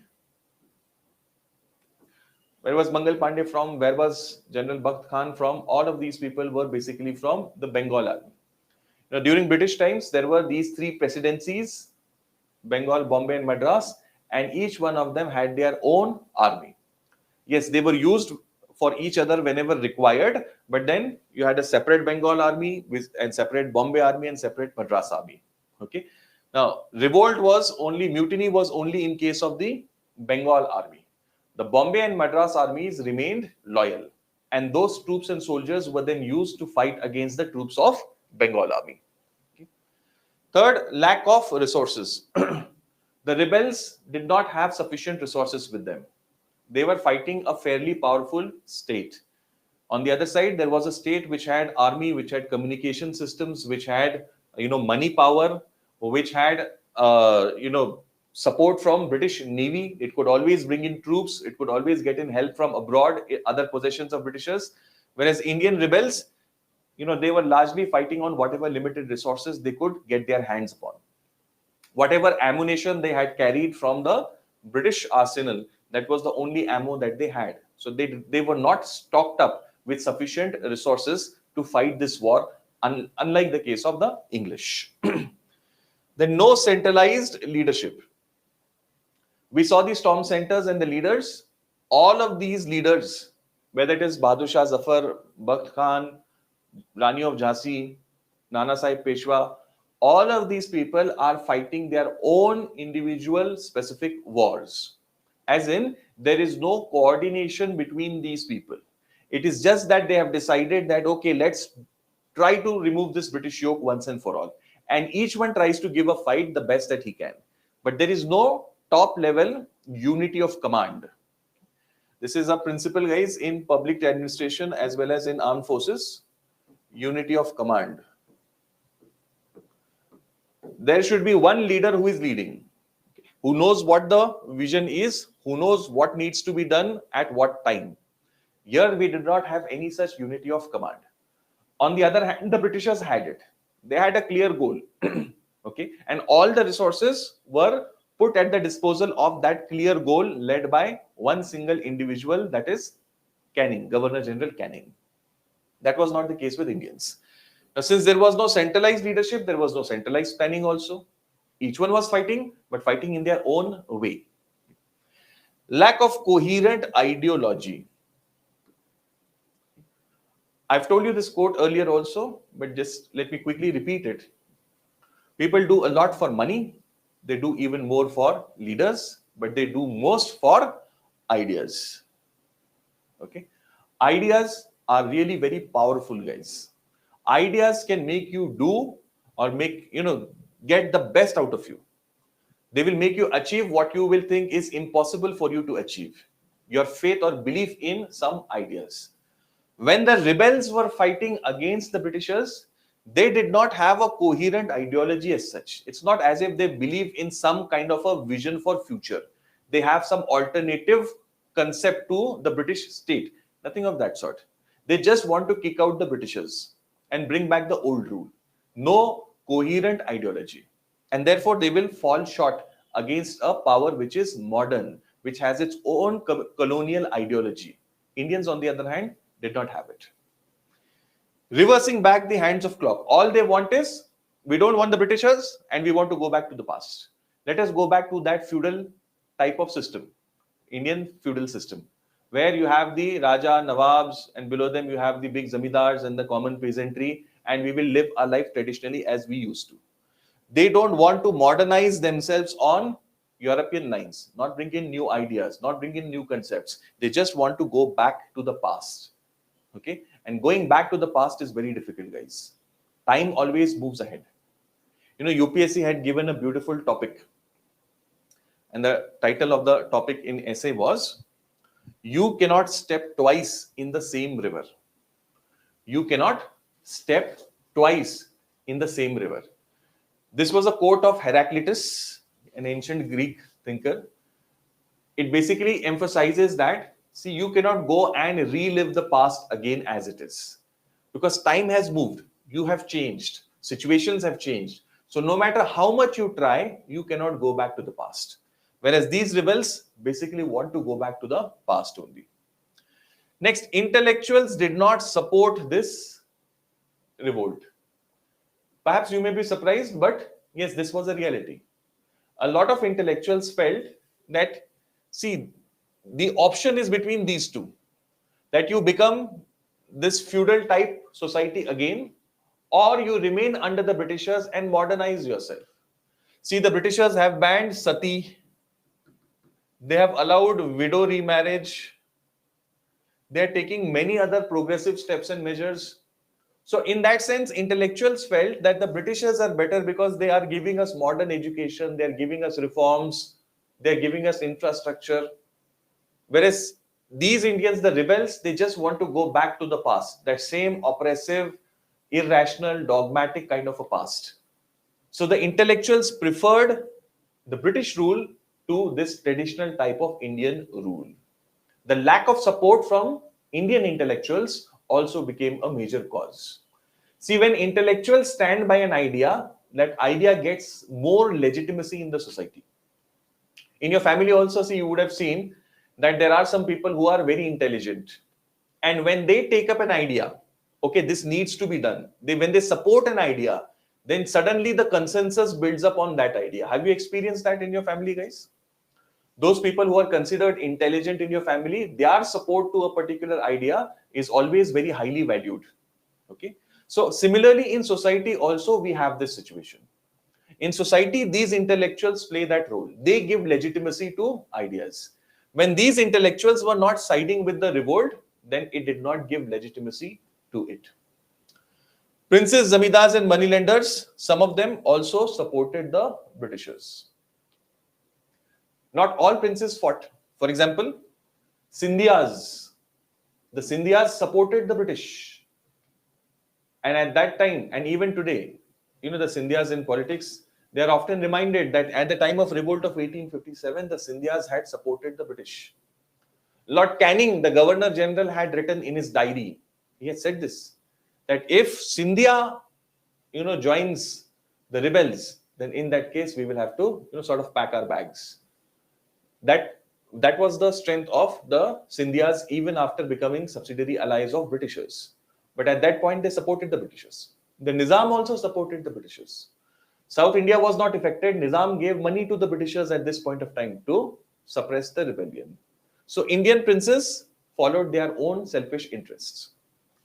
Yes, a lot of zamindars fought in the revolt, but the Britishers quickly realized their importance and pacified this segment with some promises. That, okay, you don't rebel, we will accommodate your issues very soon. They gave some promises to the zamindari section, and the zamindars, of course not all of them, but many of them got pacified by the promise that Britishers were giving. Money lenders, we've already seen, they depended on the structure that the Britishers had created. So they too supported British government rather than the rebels. The rebels were attacking the money lenders. They were destroying their books of accounts. So naturally, the money lenders wanted the British to protect them. They wanted the British state in place of a medievalistic Indian state. Okay? So these are the limitations on Indian sides. Now let us see the other side. Why did the British win? We have to give credit where it is due. Okay, we have to accept the good things about the devil also. Centralized command and planning, I think these are all self-explanatory. I don't have to go into too much details. Centralized command and planning, superior leadership. The official that you were talking about, General Hugh Groves, okay, Outram, Lawrence, Nicholson, Lord Canning, of course, leading from the front. All of these were exceptionally great leaders, guys. And they had a single-minded purpose that we are going to suppress this rebellion and ensure the survival of our rule. Their superior leadership qualities came to great help for East India Company. They had much more resources. This is quite obvious, whether it is army, whether it is men, whether it is infrastructure, communication, telegraph lines, all of these things help them. Clarity in terms of ideology. The British are completely clear about why they are here in the first place. Their colonial ideology, their economic exploitation based system, all of these things were very clear to the Britishers, why they want to do something. Okay. See, there's a book called as Start with the Why First. Okay. Start with the why first. Whenever you do something, you must be very clear about this why. This why will give you the strength to deal with the challenges that come in your way. A lot of people start civil services preparation, but along the way they give up. Okay, along the way they simply give up. Why? Because they don't understand why they're doing it in the first place.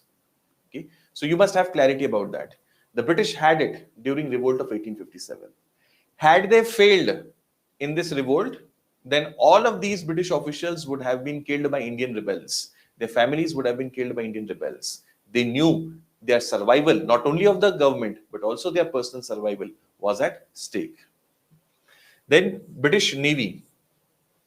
British had the strongest navy in the world, and that navy was ready to supply Britishers with arms, money, material from other possessions of the British. British had possessions in the Indian Ocean region. They could always ship men material from there. And this was a big advantage for the Britishers. Okay? So these are the causes of failures, guys, of revolt, both from Indian side and British side. Tapash says, can we say it is localized? No, Tapash. We call it localized when it is only over a few districts. Revolt of 1857 is spread over a very large distance. All we are saying is that it is not all India. Okay, so we can't call it localized as such. Recommended during the orientation. Yeah, Soumya, I've said that. Yes, correct. Yes, Kripashankar, correct. Yes. Dipali, a little bit here and there, wherever I find time.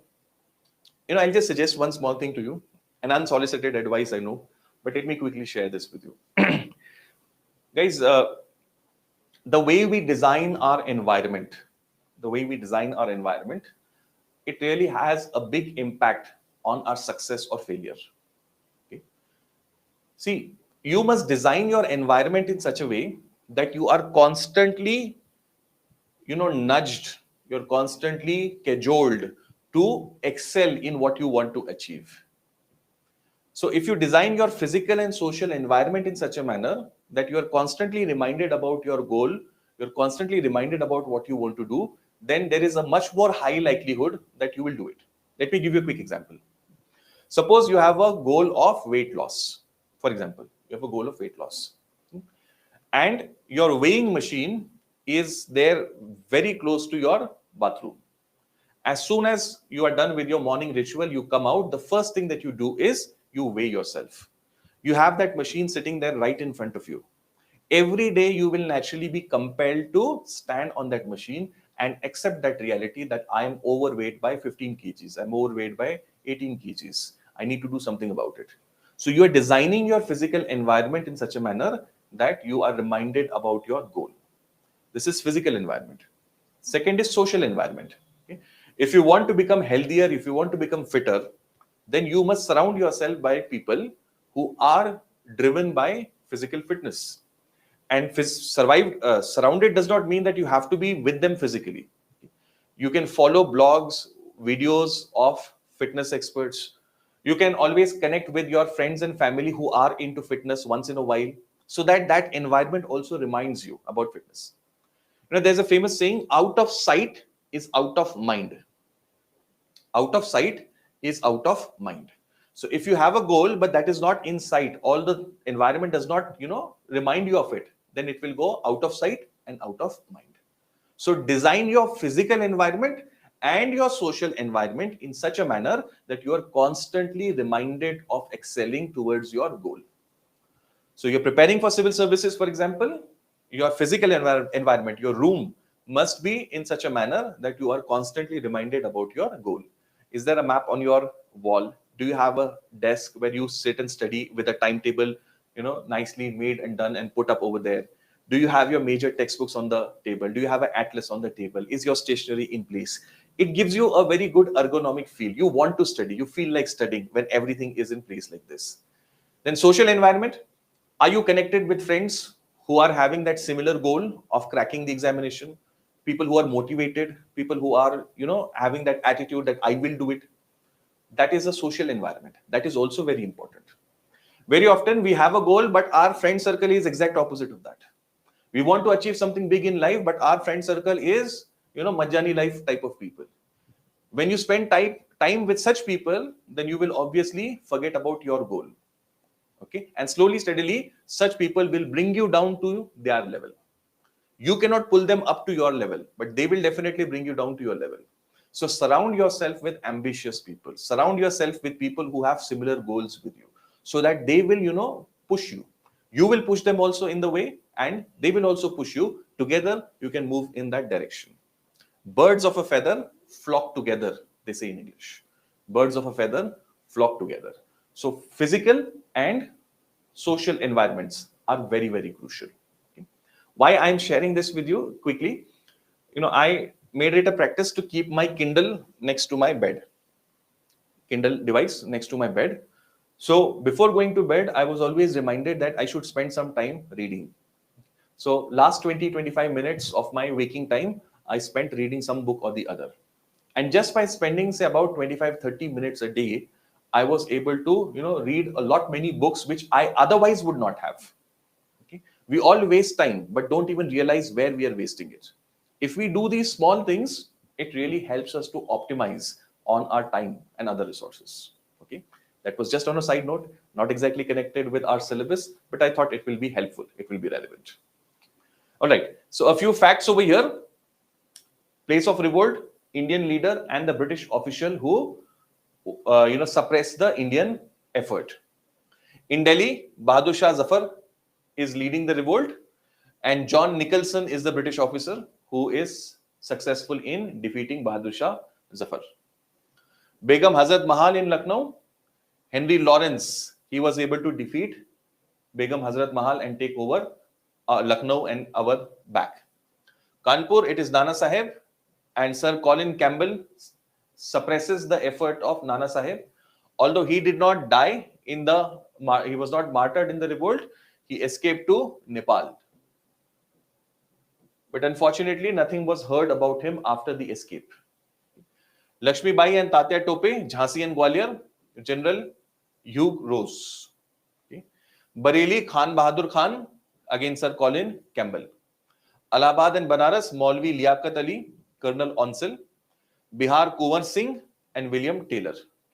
So these are just a few facts which UPSC has earlier asked in match the following or these type of forms. So we must know about the centers, the leaders, and also just have a look at the important British officials connected with that particular fight.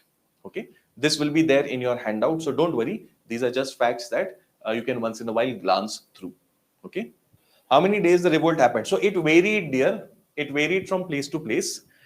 You can say the start is from 10th of May when Bahadur Shah Zafar takes over, and then in September around that time, Delhi is taken back. So within a few months' time, Delhi is taken back, and then all the other centers, once Delhi fell, so it was like the morale of the rest of the rebels also subsided, and then over the course of next weeks or months, each one of them was defeated. So it did not last even a one full year as such. Okay. Now, different views on the revolt. Different scholars, authorities have written academically about the revolt of 1857, and we must briefly know about their opinions. R.C. Majumdar and S.N. Sen, historians from India, R.C. Majumdar and S.N. Sen, they say this is not an organized national revolt as such. Not an organized national revolt. We saw that there was no planning, no central leadership. Therefore, we cannot call it organized. And next, it was not national per se, because each one had their own specific goal. The Nawabs had their own goal, the rulers had their own goals, Zamindars had their own goal. All of these people had their own specific goals. It was not as if it was being fought for a national cause. Patriotic, yes, definitely we can say. Patriotic, love for motherland is there. But nationalistic, that is a different concept altogether. Okay? I hope you understand the difference between patriotism and nationalism. R.C. Majumdar further says, neither first nor national war of independence. There were many fights before this also. We have seen so many uprisings. So this is not the first one. And then it is not a national war of independence because each one is fighting for their own goal. Rani of Jhansi, with all the respect and admiration and adulation that we have for her, ultimately what did she say? That मैं अपनी झांसी नहीं दूंगी. So it was a fight for her princely state. So we cannot extrapolate that into a national war as such. Getting the difference? Getting the idea? V.D. Savarkar, on the other hand, Vinayak Damodar Savarkar, he had written a book on revolt of 1857 where he spoke about this revolt very highly and called it the first war of independence. Okay. Eric Stokes, a British official, writes that it was elitist in character. It was not about common masses, it was about the social elites. Okay. This opinion is not fair because although yes, the leaders were from the social elites, but you see the participation was there from amongst the common folks also. So peasants, common civilians also participated. Then Lawrence and Seeley, they say that this was a mere sepoy mutiny. Now, British officials will always want to play down the scale and importance of revolt of 1857. Therefore, we see Seeley and Lawrence, they say that this was not a revolt as such, it was just a sepoy mutiny, not a revolt. Means common citizens were not involved, it was only a few troops who had mutinied. This was a complete lie. This was not the case at all. It was a revolt where common people, common subjects, they participated. T.R. Holmes says that it was a conflict between civilization and barbarianism. Okay. Here you can see the arrogance of the British officials. Civilization and barbarianism means the British are civilized and Indians are jungly, in short. Okay. So Britishers always wanted to have that high moral horse. Okay, that we are superior than you. You are all barbarians. You are all jungly people. So this again can be seen in T.R. Holmes' opinion. James Outram, he wrote this. 1857 was a Mohammedan conspiracy. Mohammedan, Britishers used to call Muslims as Mohammedans often. That is followers of Muhammad. So Mohammedan. Mohammedan conspiracy making capital of Hindu grievances. Okay. Mohammedan conspiracy making capital of Hindu grievances. Okay. So majority of the population, of course, back then also was Hindu. They were offended and Mohammedans tried to take advantage of that, is what another British official writes. This is again another lie coming from the Britishers. The Britishers always wanted to divide and rule Indians on communal lines, and therefore these types of opinions are written by British officials. So guys, these were just a few views of different people on this revolt of 1857. Okay, fine. Now let us get into the impact and significance of Revolt of 1857. Before I do that, let me just quickly ask you, were you all able to relate, guys, with the discussion thus far on Revolt of 1857? What was the context? Why was it fought? Who were the leaders? Why did Indians lose in that particular revolt? Why the British were able to suppress the rebellion? Everybody able to relate? This is a significant topic. Okay, awesome. Everybody able to relate? Great. Okay, so now let us see the impact and significance of this revolt. Without a shred of doubt, guys, we can say, how did the revolt spread? Because in that day and age, there was no mass media. So this is a good question, Yash, that you have asked. In that day and age, even if there was no mass media, there was trade and communication. People traveled back and forth.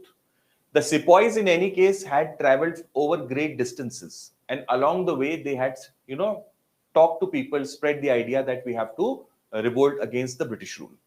And even in that day and age, there were systems of communicating with people. If a decision was taken by some important authority, there were what were called as munadis. Munadis were people who went about in village and town areas, informing about the decision with a drum. So they used to play the drum. You might have seen in movies and TV serials.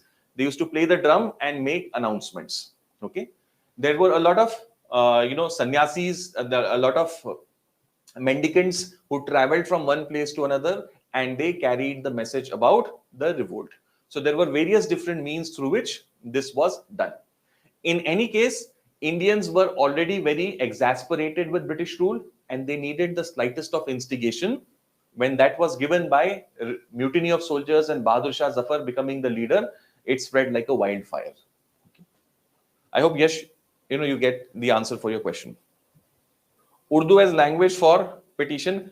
Kripa Shankar, that is not a very significant issue as such. Okay, because back then, Urdu as a language was spoken by people in North India very commonly. Okay, it was not as if that was a very polarizing issue as such. The elites among the Hindus also, they were very fluent in Urdu language, and it was not seen back then as much as perhaps it was seen later as a language that represents only one religion and one culture. Okay, so I don't think that is a very significant aspect.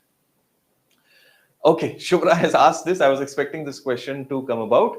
That there were methods through which the secretly the message about the revolt was spread. Lotus and chapatis going around, and in a esoteric manner, they were trying to tell about the revolt. But later historical research has shown that it was not on any significant scale as such. So therefore, any sort of secret plan was hatched and then the revolt was done does not have a lot of academic support. Okay, it is not a very significant academic angle to it. There's no significant academic support to it. Okay, got it? All right. So, but despite its failure, the revolt of 1857, without a shred of doubt, was a big jolt. Okay, the biggest jolt, in fact, that the Britishers had got on the Indian soil. And the news of this revolt reached London very soon. The British government there realized that now they have to intervene and take some action. And therefore, to pacify Indians, the Queen's proclamation was issued in 1858. Around this time, Queen Victoria was ruling over Britain. Queen Victoria, she ruled for a fairly long period in the 19th century, and her period, her age, is called as the Victorian age in British history. The Victorian age, it became a significant, you can say, phase or epoch in British history, and anything that was happening in Britain at that point, whether it was socially, culturally, politically, it was always referred to the Victorian era development. That was how strong an impact Queen Victoria had on Britain at that point of time. And she issued a proclamation in 1858. I'm sharing this on a side note, okay, just as a on a very light note, I'm sharing this. These British queens, they lived long and they reigned for a very long period. Queen Elizabeth, if you see, she reigned for a very, very long period before she passed away recently. I was giving a lecture some months ago, and I was just discussing about British royalty, and I was talking about their stories, and I said this fact: the British queens, they live long and they reign for a very long period. Take the example of Queen Elizabeth, who just refuses to die. I said it on a very light note, okay, that she is ruling from such a long time, and at that ripe age also, she is very fit and active for her age, for sure. And unfortunately, the very next week, her news of unfortunate demise was broken to the world that the queen had passed away. I, instantly felt so guilty that it was only in the last week that I had said this, although it was the least of my intention. I said it in a very lighter note, but it was followed by that unfortunate incident. Okay, so Queen Victoria was also so Queen. No, I don't have any personal grudges with the current crown. Okay, not that I had with Queen Elizabeth also. And anyways, so Queen Victoria came out with this proclamation, right? So let us see, what does Queen Victoria's proclamation say. Number one, this was basically being done to assuage the concerns that Indians had, which led to that revolt.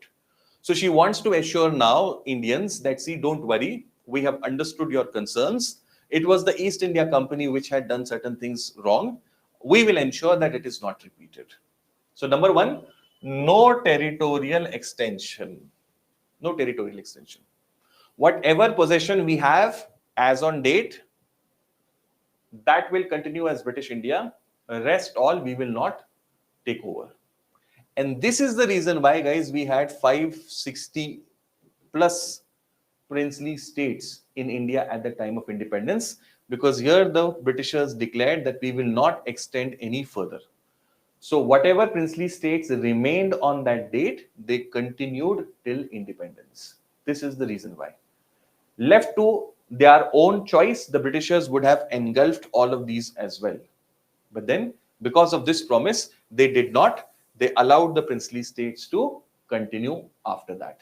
This is point number one. Point number two, the Britishers promised that they would respect the rights, dignity, and honor of native princes. They realized that the native princes still have a lot of sentimental value amongst the Indians. These native princes were also social elites, and economically they were fairly powerful. If they cast their lot against the British, then it can mean a big challenge for the Britishers. And therefore, it was felt that it is wiser to have these native princes on our side. And hence, Britishers promised them that their rights, dignity, honor will never be compromised by the British. 2. 3. Treaties signed with these princes will always be honored. You remember how Sindh was annexed despite all the treaties? How Awadh was annexed despite all the treaties and all the wealth that Awadh was drained away with. Despite that, the Britishers had annexed such territories. And these are just two examples. Many examples can be cited of violation of treaties. The Queen promised that henceforth treaties will always be honored. Fourth, general clemency. Revolt of 1857, a lot of Indians participated in it. The British government said that, see, we will not pursue you legally unless you were a leader and caused a lot of, destruction, death, etc. You will be left alone. The government will not come after you. So this reassured the Indians. See, why was this important? What happens is, guys, see, if there is a small kitten, okay, and a small kitten is in the corner of a room, and you attack that small kitten, it feels threatened for itself.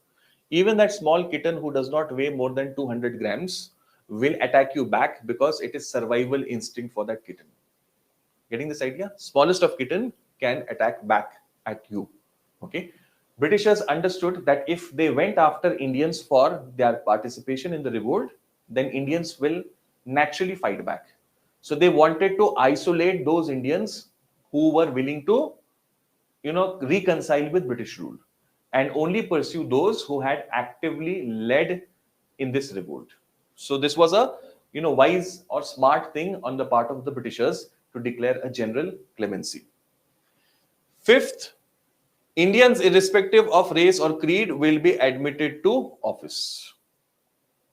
This has started from that Charter Act of 1833, William Bentinck's time. You remember that?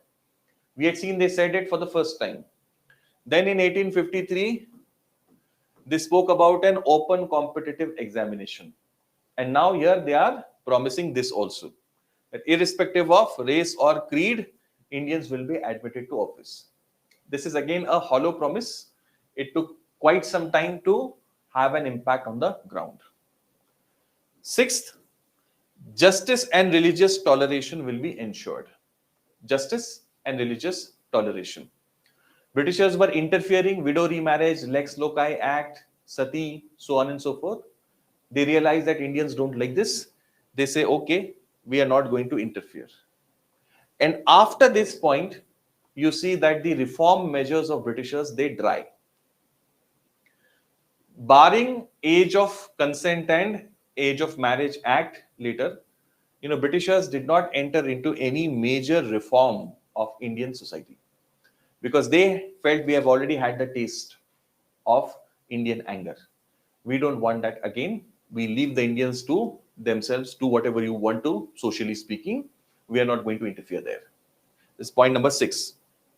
Point number 7, Army of East India Company incorporated into British Army. EIC Army incorporated into British Army. It was natural, logical, administratively sound thing to do because EIC's army was already trained. They had already seen wars. And disbanding them would have meant they would have joined the rebels. They would have created further disturbances, so on and so forth. So they incorporated the EIC army into British Indian Army. So these are the points, guys, regarding the Queen's proclamation that comes out in 1858, which wants to reassure Indians that, okay, you don't worry, I am here. I am your Queen Mother. Okay, I am here to ensure that you will get justice. Your sensitivities will not be offended. All of these things are being promised by the Queen. Now, I want you to take 30 seconds and read through the points of Queen's proclamation. All right. Shall we go ahead then? Yeah, that is in the act, dear. That is in the act that is coming up. Don't worry. This is the Queen's proclamation. Okay. So this proclamation is followed up by the Government of India Act of 1858. Now we are going to see the provisions of this Government of India Act of 1858. See, thus far, which all acts or constitutional developments we have seen?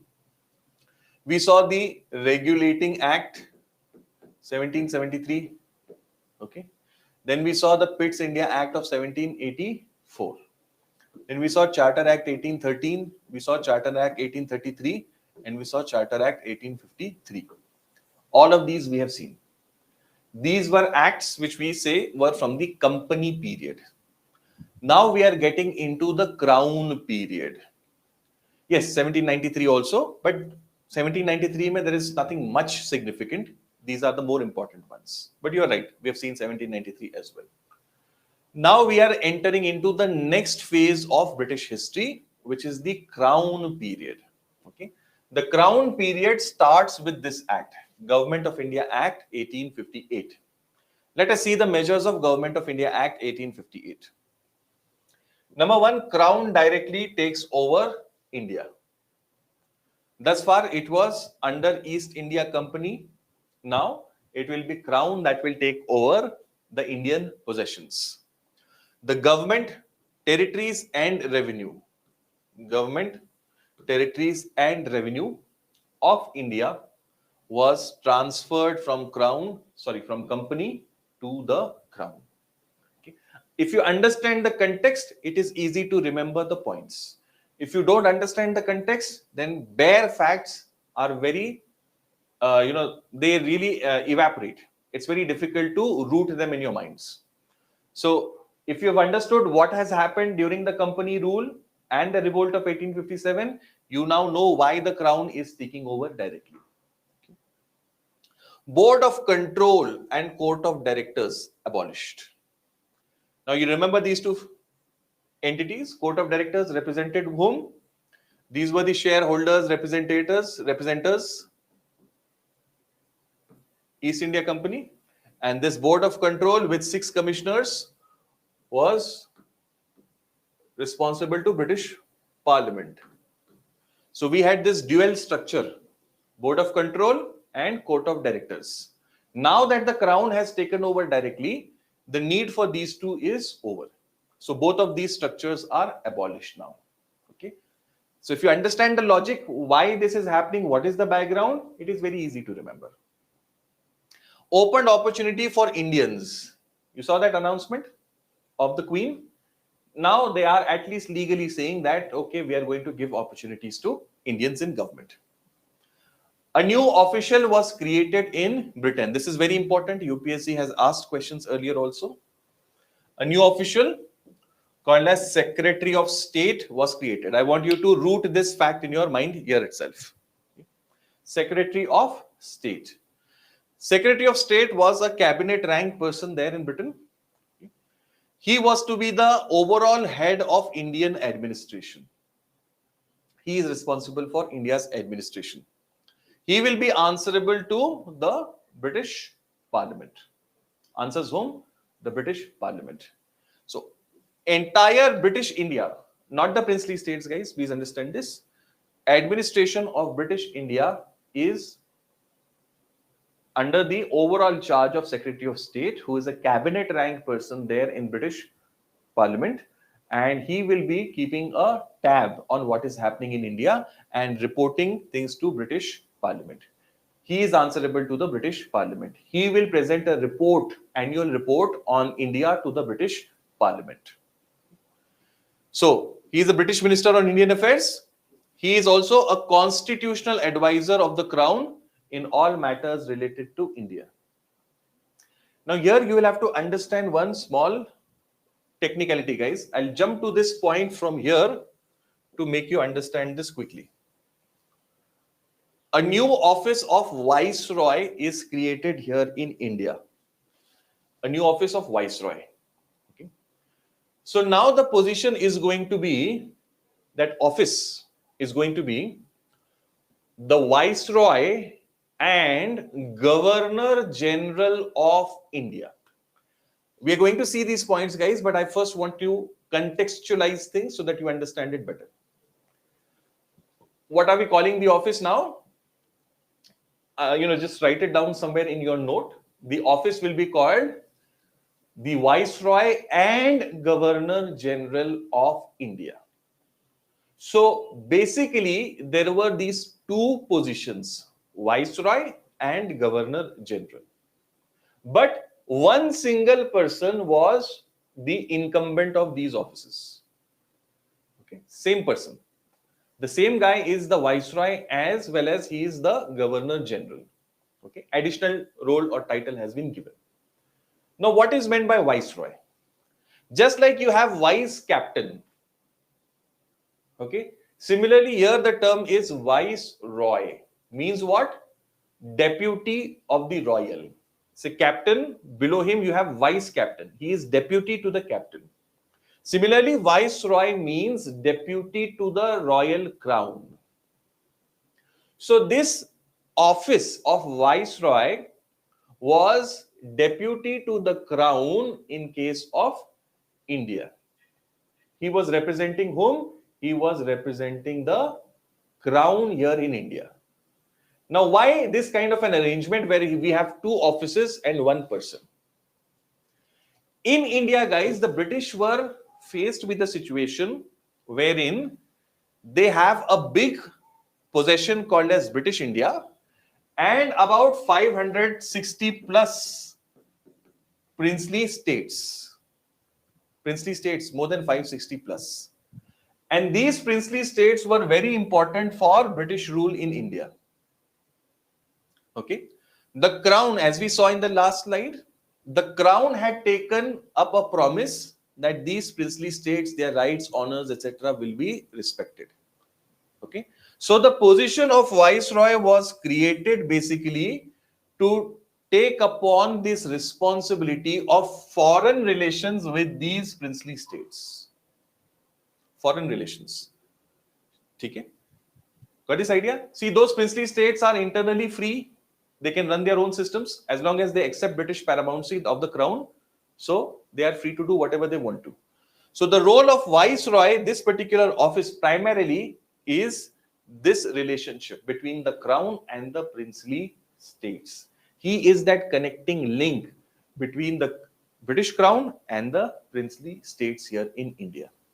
Okay, that's why he's called as viceroy, deputy of the royal here in India. Did you understand this concept, guys? Are you all able to relate with this? Are you all able to relate? Then what is the role of the Governor General then? The Governor General is responsible for British India. The governance administration here in British India is being headed by whom? It is being headed by the Governor General of India. Okay. So instead of appointing two different people for these roles, which would have led to conflict between two personalities, the British felt it was wiser to have the same person discharging both these roles, Viceroy and Governor General of India. Okay? But yes, practically when we write, we don't write the long thing. We write Viceroy. It is understood that Viceroy here means the Viceroy and Governor General of India. If you see official title, it will always be Viceroy and the Governor and Governor General of India. Okay, both the offices will be mentioned in official records, dispatches, letters, everything. Okay, so the roles were different. And to just, prove or sort of support my point, I'm sharing this. In 1947, when India and Pakistan, they become independent, Lord Mountbatten was the viceroy till independence. After independence, the office of viceroyalty was abolished, but he continued as Governor General of India for some time. But he's not viceroy anymore. Why he's not viceroy anymore? Because with Independence of India Act, the princely states were given the freedom to do whatever they want to. The relationship between the British Crown and princely state comes to an end.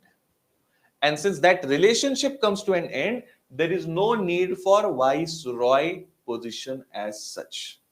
So Mountbatten before independence was called as viceroy, but after independence is called as Governor General only. Did you understand now the import of it? Did you understand the import of it, guys?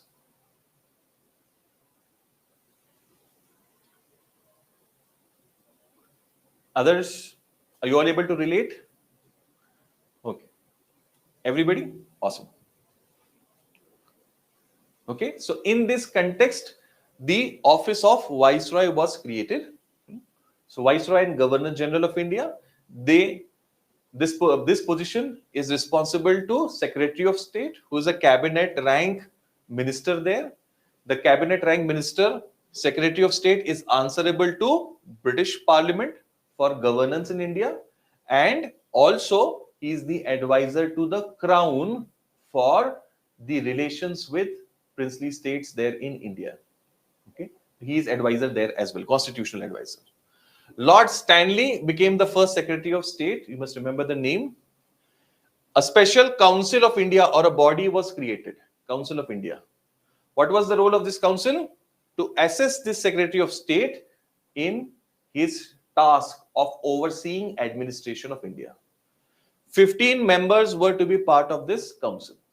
Council of India. A new structure is being created to help the Secretary of State. India office. These terms are important, guys. UPSC has asked indirect questions here. India office was the establishment of this Secretary of State and his council. Secretary of State and his council. Together they are called as State in Council. They are called as State in Council. Okay. This office is called as India office. This office is based where? In London. India office. Okay. The expenses of India office in London were met by Indian revenue. All the expenses were met by whom? by revenue coming from India. And this will become a significant item of drain.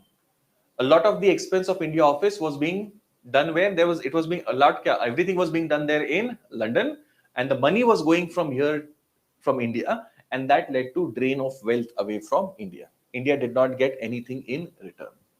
So this is Government of India Act, guys. Are you all able to relate and understand the points of Government of India Act?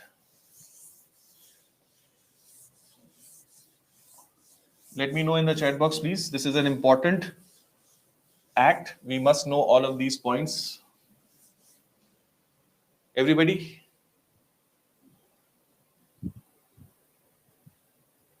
Okay. Take a minute's time and go through all of these points very carefully. Yes, Ria, they are. Take a minute's time and go through the points of Government of India Act 1858. Okay, fine.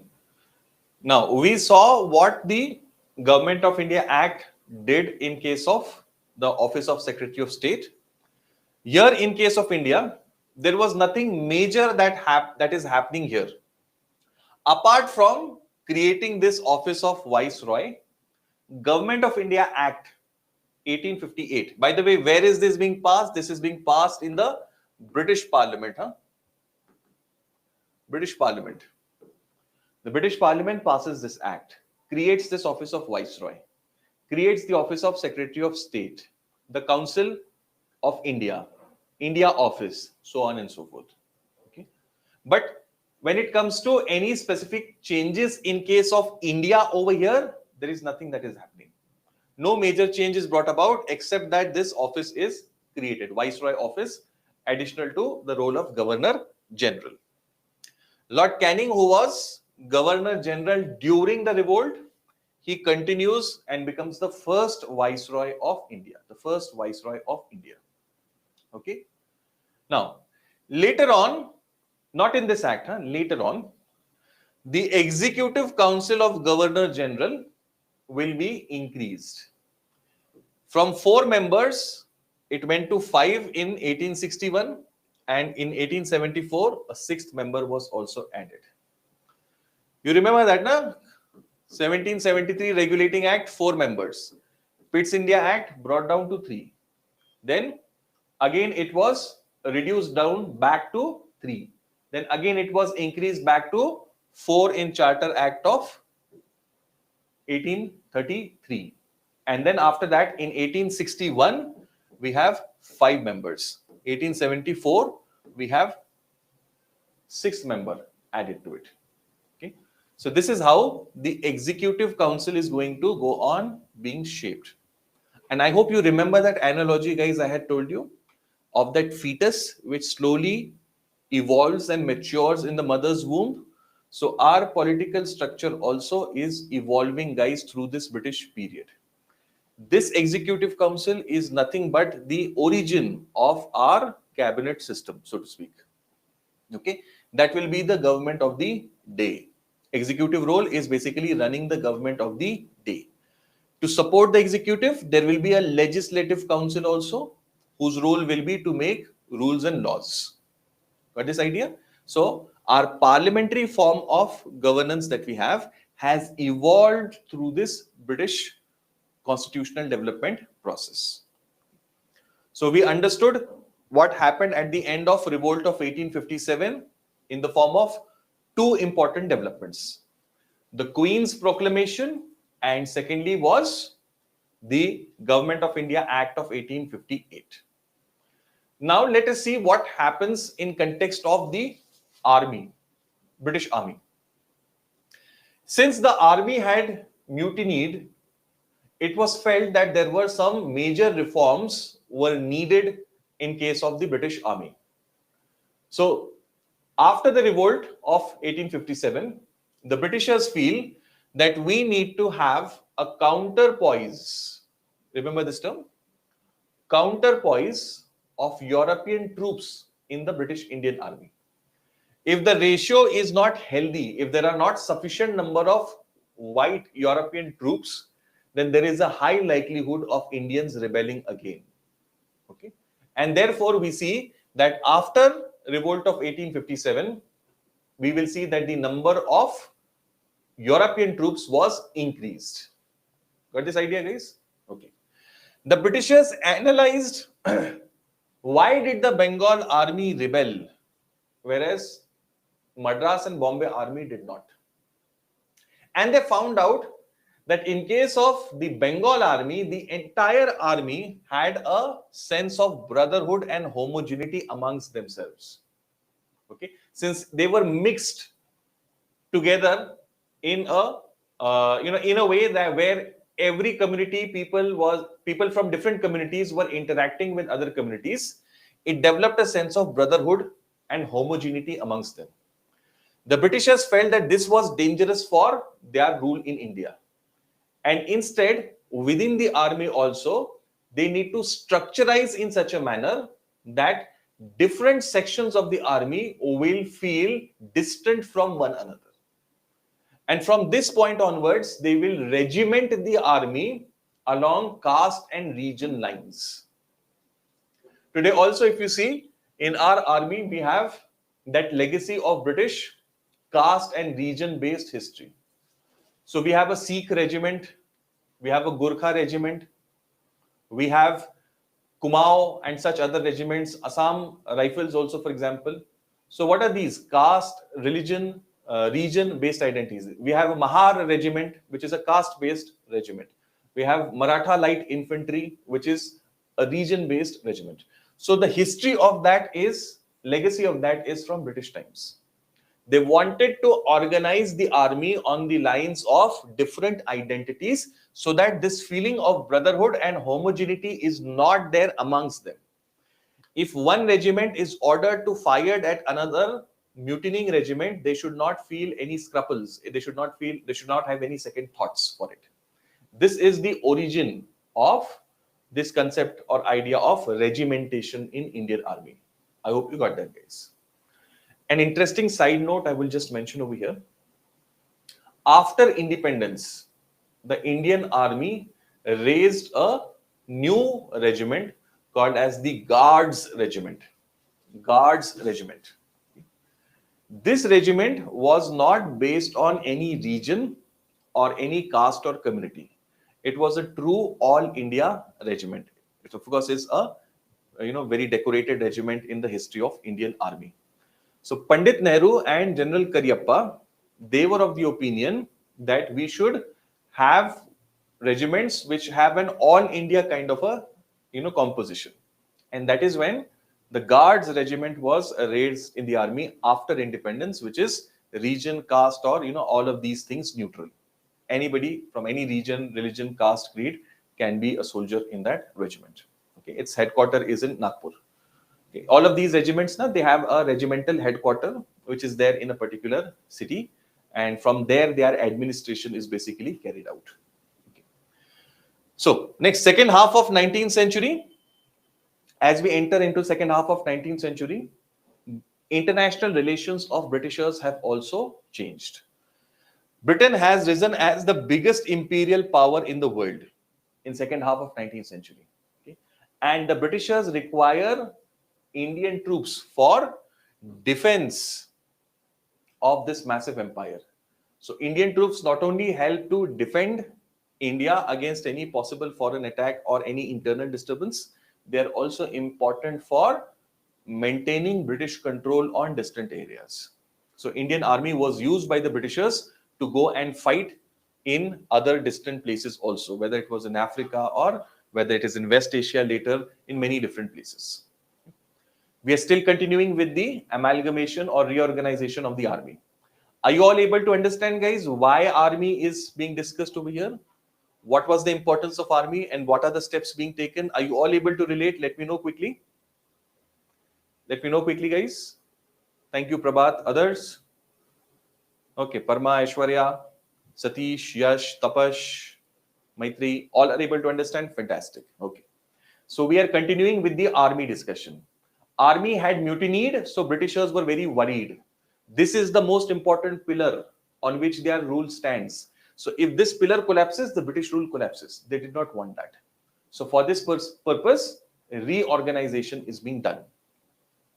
Company's troops were taken into the British Indian Army seamlessly. We have seen that point. European forces were increased.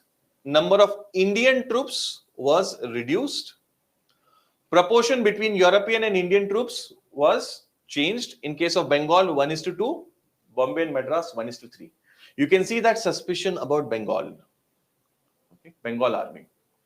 Why is that suspicion? Because that experience of revolt of 1857. It was the Bengal Army which had revolted. Distinction between martial and non-martial races. Martial and non-martial. The word martial means having a tradition of fighting. Sikhs, Punjabis, Muslim and Hindu, both Punjabis, Gurkhas, Pathans, these were considered as martial races. And in fact, it was these soldiers, Sikhs, Gurkhas, Pathans, Punjabis, who had helped the Britishers in revolt of 1857 very, with great dedication. So Britishers felt that, see, these communities are martial communities. Okay, they are not, politically, so to speak. Now, this is not British reasoning, but later day interpretation, that these communities are not politically that advanced, so they are not going to be affected by political demands of the age, and they will serve under the British Army loyally.